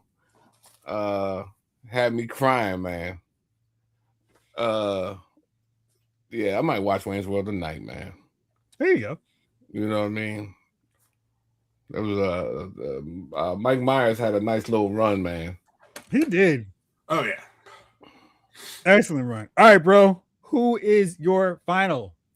All right. Best and worst sidekick. My final best sidekick. Ron Weasley and Hermione Granger. So Harry Potter. Best and worst, both of them? Oh, best. I'm just saying because Ron turned on him, man. Hey, Ron had reason. He got a little salty, you know. And from the books, man, Ron was supposed to get in this shine. He didn't get in the movies, so yeah. Listen, man. Sometimes you got to be like my man from what's the joy with Cameron, AZ. You got to watch your man just shine and be in the background and watch him do his thing. You know what I mean? That's what he loved to do. He loved to watch Mekhi Phifer just get his shine on. That was his thing. He was just like, that's my man doing it real big. And then when Weasley got his turn, he hated on him. Look at Harry. You know, the attention. Look at Harry. You're like, man, why can't you enjoy your man just shining? I mean, you know what I mean? I hated Ron behind that. That's when I started respecting Ron. Because I'm like, man, your man's shining. I mean, man, when you say, hey, man, this is Shreddy I'm crushing on. Hey, and then it looks like you're getting a little too close. Aren't you supposed to get a little mad? Hey, bro, I call dibs. You don't never call dibs. You let them look. You let them go, man. If they want to flow like water over to the next dude, you let them flow. I'm not. Listen, man. Only thing I chase is the paper, and then you know what? And the crazy thing about it, as soon as you start chasing the money, that's when the money starts running. But I'm gonna just be honest with you, man.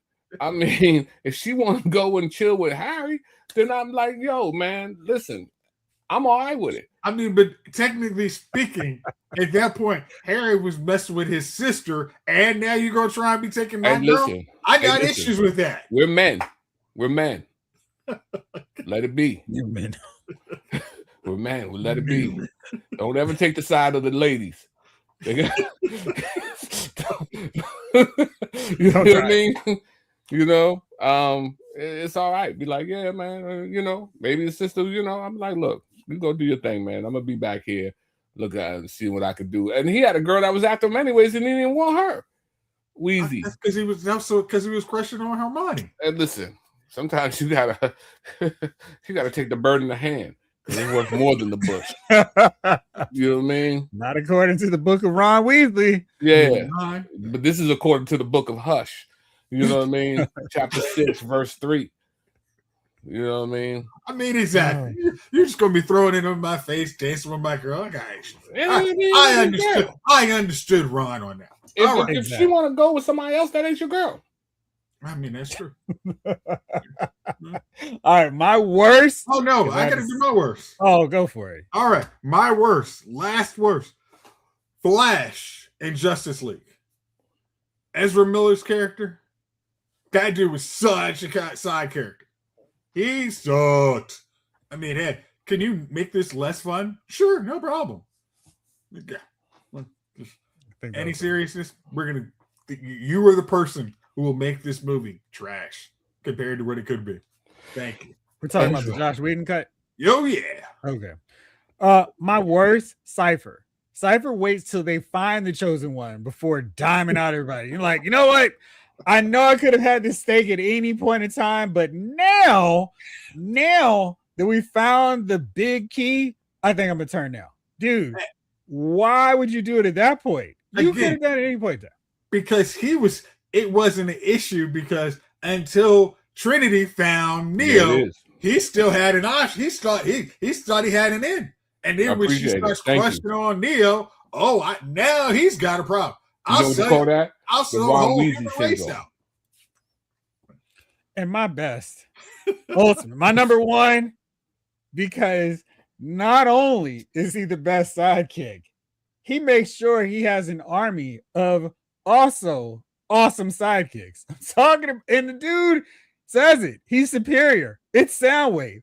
Soundwave rolls with great sidekicks. Laserbeak, Ravage, Rumble, Renzi, Ratback. He's like, listen, I got enough right here to take on Devastator. And Megatron, you need something?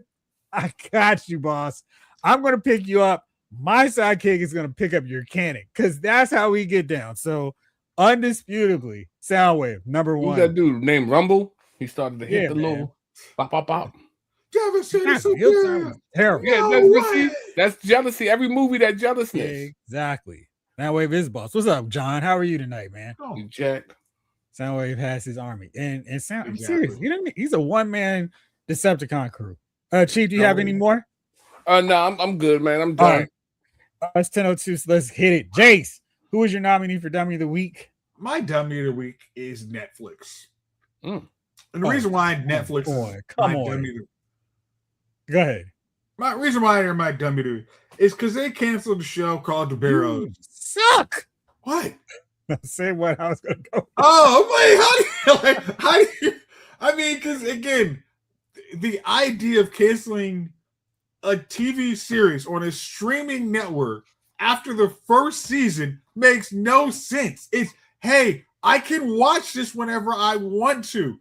When there's no NBA Finals on, when there is, I haven't picked up the World Cup yet, but as soon as that, hell, I've gotten through all of Beyond the Gates where they actually decided to have a storyline for the first time in 2 years. I could have picked up a new show if it was entertaining. But no, you say, we're canceling because we didn't get the numbers in the first 2 freaking weeks or whatever the hell they had. So by them canceling any show after the first season before you get an audience is just asinine. And hell, I've been watching the first season of Supernatural. It's boring as hell. If CW decided to cut out Supernatural after the first season, they would have lost 14 years of great shows. 13 years of great shows. 97% on Rotten Tomatoes. Like, stupid. I literally had one of my coworkers say The Burrows is a really good show. I watched episode 1 and he ended up streaming the whole thing. That I'm like, great. That sounds like something to watch. These guys. Just dumb. David Thanos. Dummy of the Week goes to the Spurs. Which one? Which game? Which lead do you want to single out? Because, man. Whew. We were talking last week, and you say, Chief, nah, you don't go watch that game. It's getting bad. And then I'm texting everybody, wake up, Chief. They're about to go win this thing. I knew they were going to win it, though. Even when I saw they were down, I was like, oh, yeah. They had them just where they want them. The Spurs are like the trigger. Go ahead, Chief. Who's your nominee? I don't really have the nominee, man. I'm just, I was real disappointed in the way those Bammers walked off the court, though, man. Yes. So I think when you play the game, man, it's all about sportsmanship. Look, you got beat. There was no controversial call that ruined the whole thing, and you know what I mean? No tuck rule, no nothing that ruined the whole game, and you wasn't sure. You got beat. No tugging on the jersey, no yoking up a lineman. Yeah, I'm with you. You got beat. Congratulate a team and go. I thought it was a sucker move. I feel like as professionals, you go dap up and then you exit, man. It's the right thing to do, and it's a tasty way to do it, man. And they didn't do it, man. So one player did. He was like the only one. Their stars bailed out, and I'm with you because it was not a deal where feelings were high and emotions were up because somebody did a cheap shot. Wemby was the one throwing dudes down like, "Hey, dude, come on, what are you doing?" And there was a thought maybe they would suspend him for one of these finals games, but we can't because he's one of the futures of the league. And if you had suspended them and the Knicks had won, then it would have been an asterisk. I mean, like what was it when the Cavs beat the Warriors after that 3-1 series lead because Andrew Bogut gets hurt, Draymond gets hurt, and then momentum switches. Yeah, it's one of those. Let's make sure that doesn't happen. We'll act like we don't see something. Now, with the Wemby and all them, it was, hey, I know they're celebrating on your court, but I would have found better how what's his name, Anthony Edwards was like, hey, my team got beat. I'm gonna head to the locker room early. I'm gonna give you all your dap now. We're not coming back from that, and we're good. I mean, so after seeing that, Wemby and them should have understood. Hey, yeah, you got beat. You give them their hey. Yeah, good job. He acted like a giant garden tool, and you know what I mean. And you said that very Charles Barkley like. So, but it is what it is. You know what I mean. Absolutely. So, all right. Well, Chief, hopefully you have a safe trip. Jace, hopefully the wing continues to get better. Appreciate y'all as always. David Thanos, Jamlin Parks, Pack Rat. Let's see, there's a lot of folks who came through today. King Collector. Yeah, we had a big John crowd. C. Let's say David Thanos. If not, one more time. Michael Solis, Blake Tarpley. Let's see here. Henry G. Snow Glare. Sir Rick Cage. Snake Eyes. Let's see. King Collector. Yes. No, of course. Mark A. Ha. Thanks, Zaymont. Let's see here. And there are some other people. Jamlin Parks. Always Parks. Angie 23. Thank you. I don't know why I could not find Andy's name there. All right. I think that's everything. No, we got Tyree Daniels. Thank you. And Thanos was right. Yes, thanks. I mean, just star everybody, make it easier for myself. Yeah. All right. Well, I guess hold there's one more. I know. It's Michael Solis, Ryan Daly. All right. Yes. Thank you. Well, everybody else. I think that's everyone. If we forgot you, we sincerely apologize. We'll do better next week. For now, of course, tomorrow I'll be back on with Figure Files as Jace continues to find the needle in the haystack. Chief, take it easy. Jace, take it easy. The rest of you all, hopefully we'll see you tomorrow on Figure Files. But for now, this episode of Lyle's Movie Files has been filed.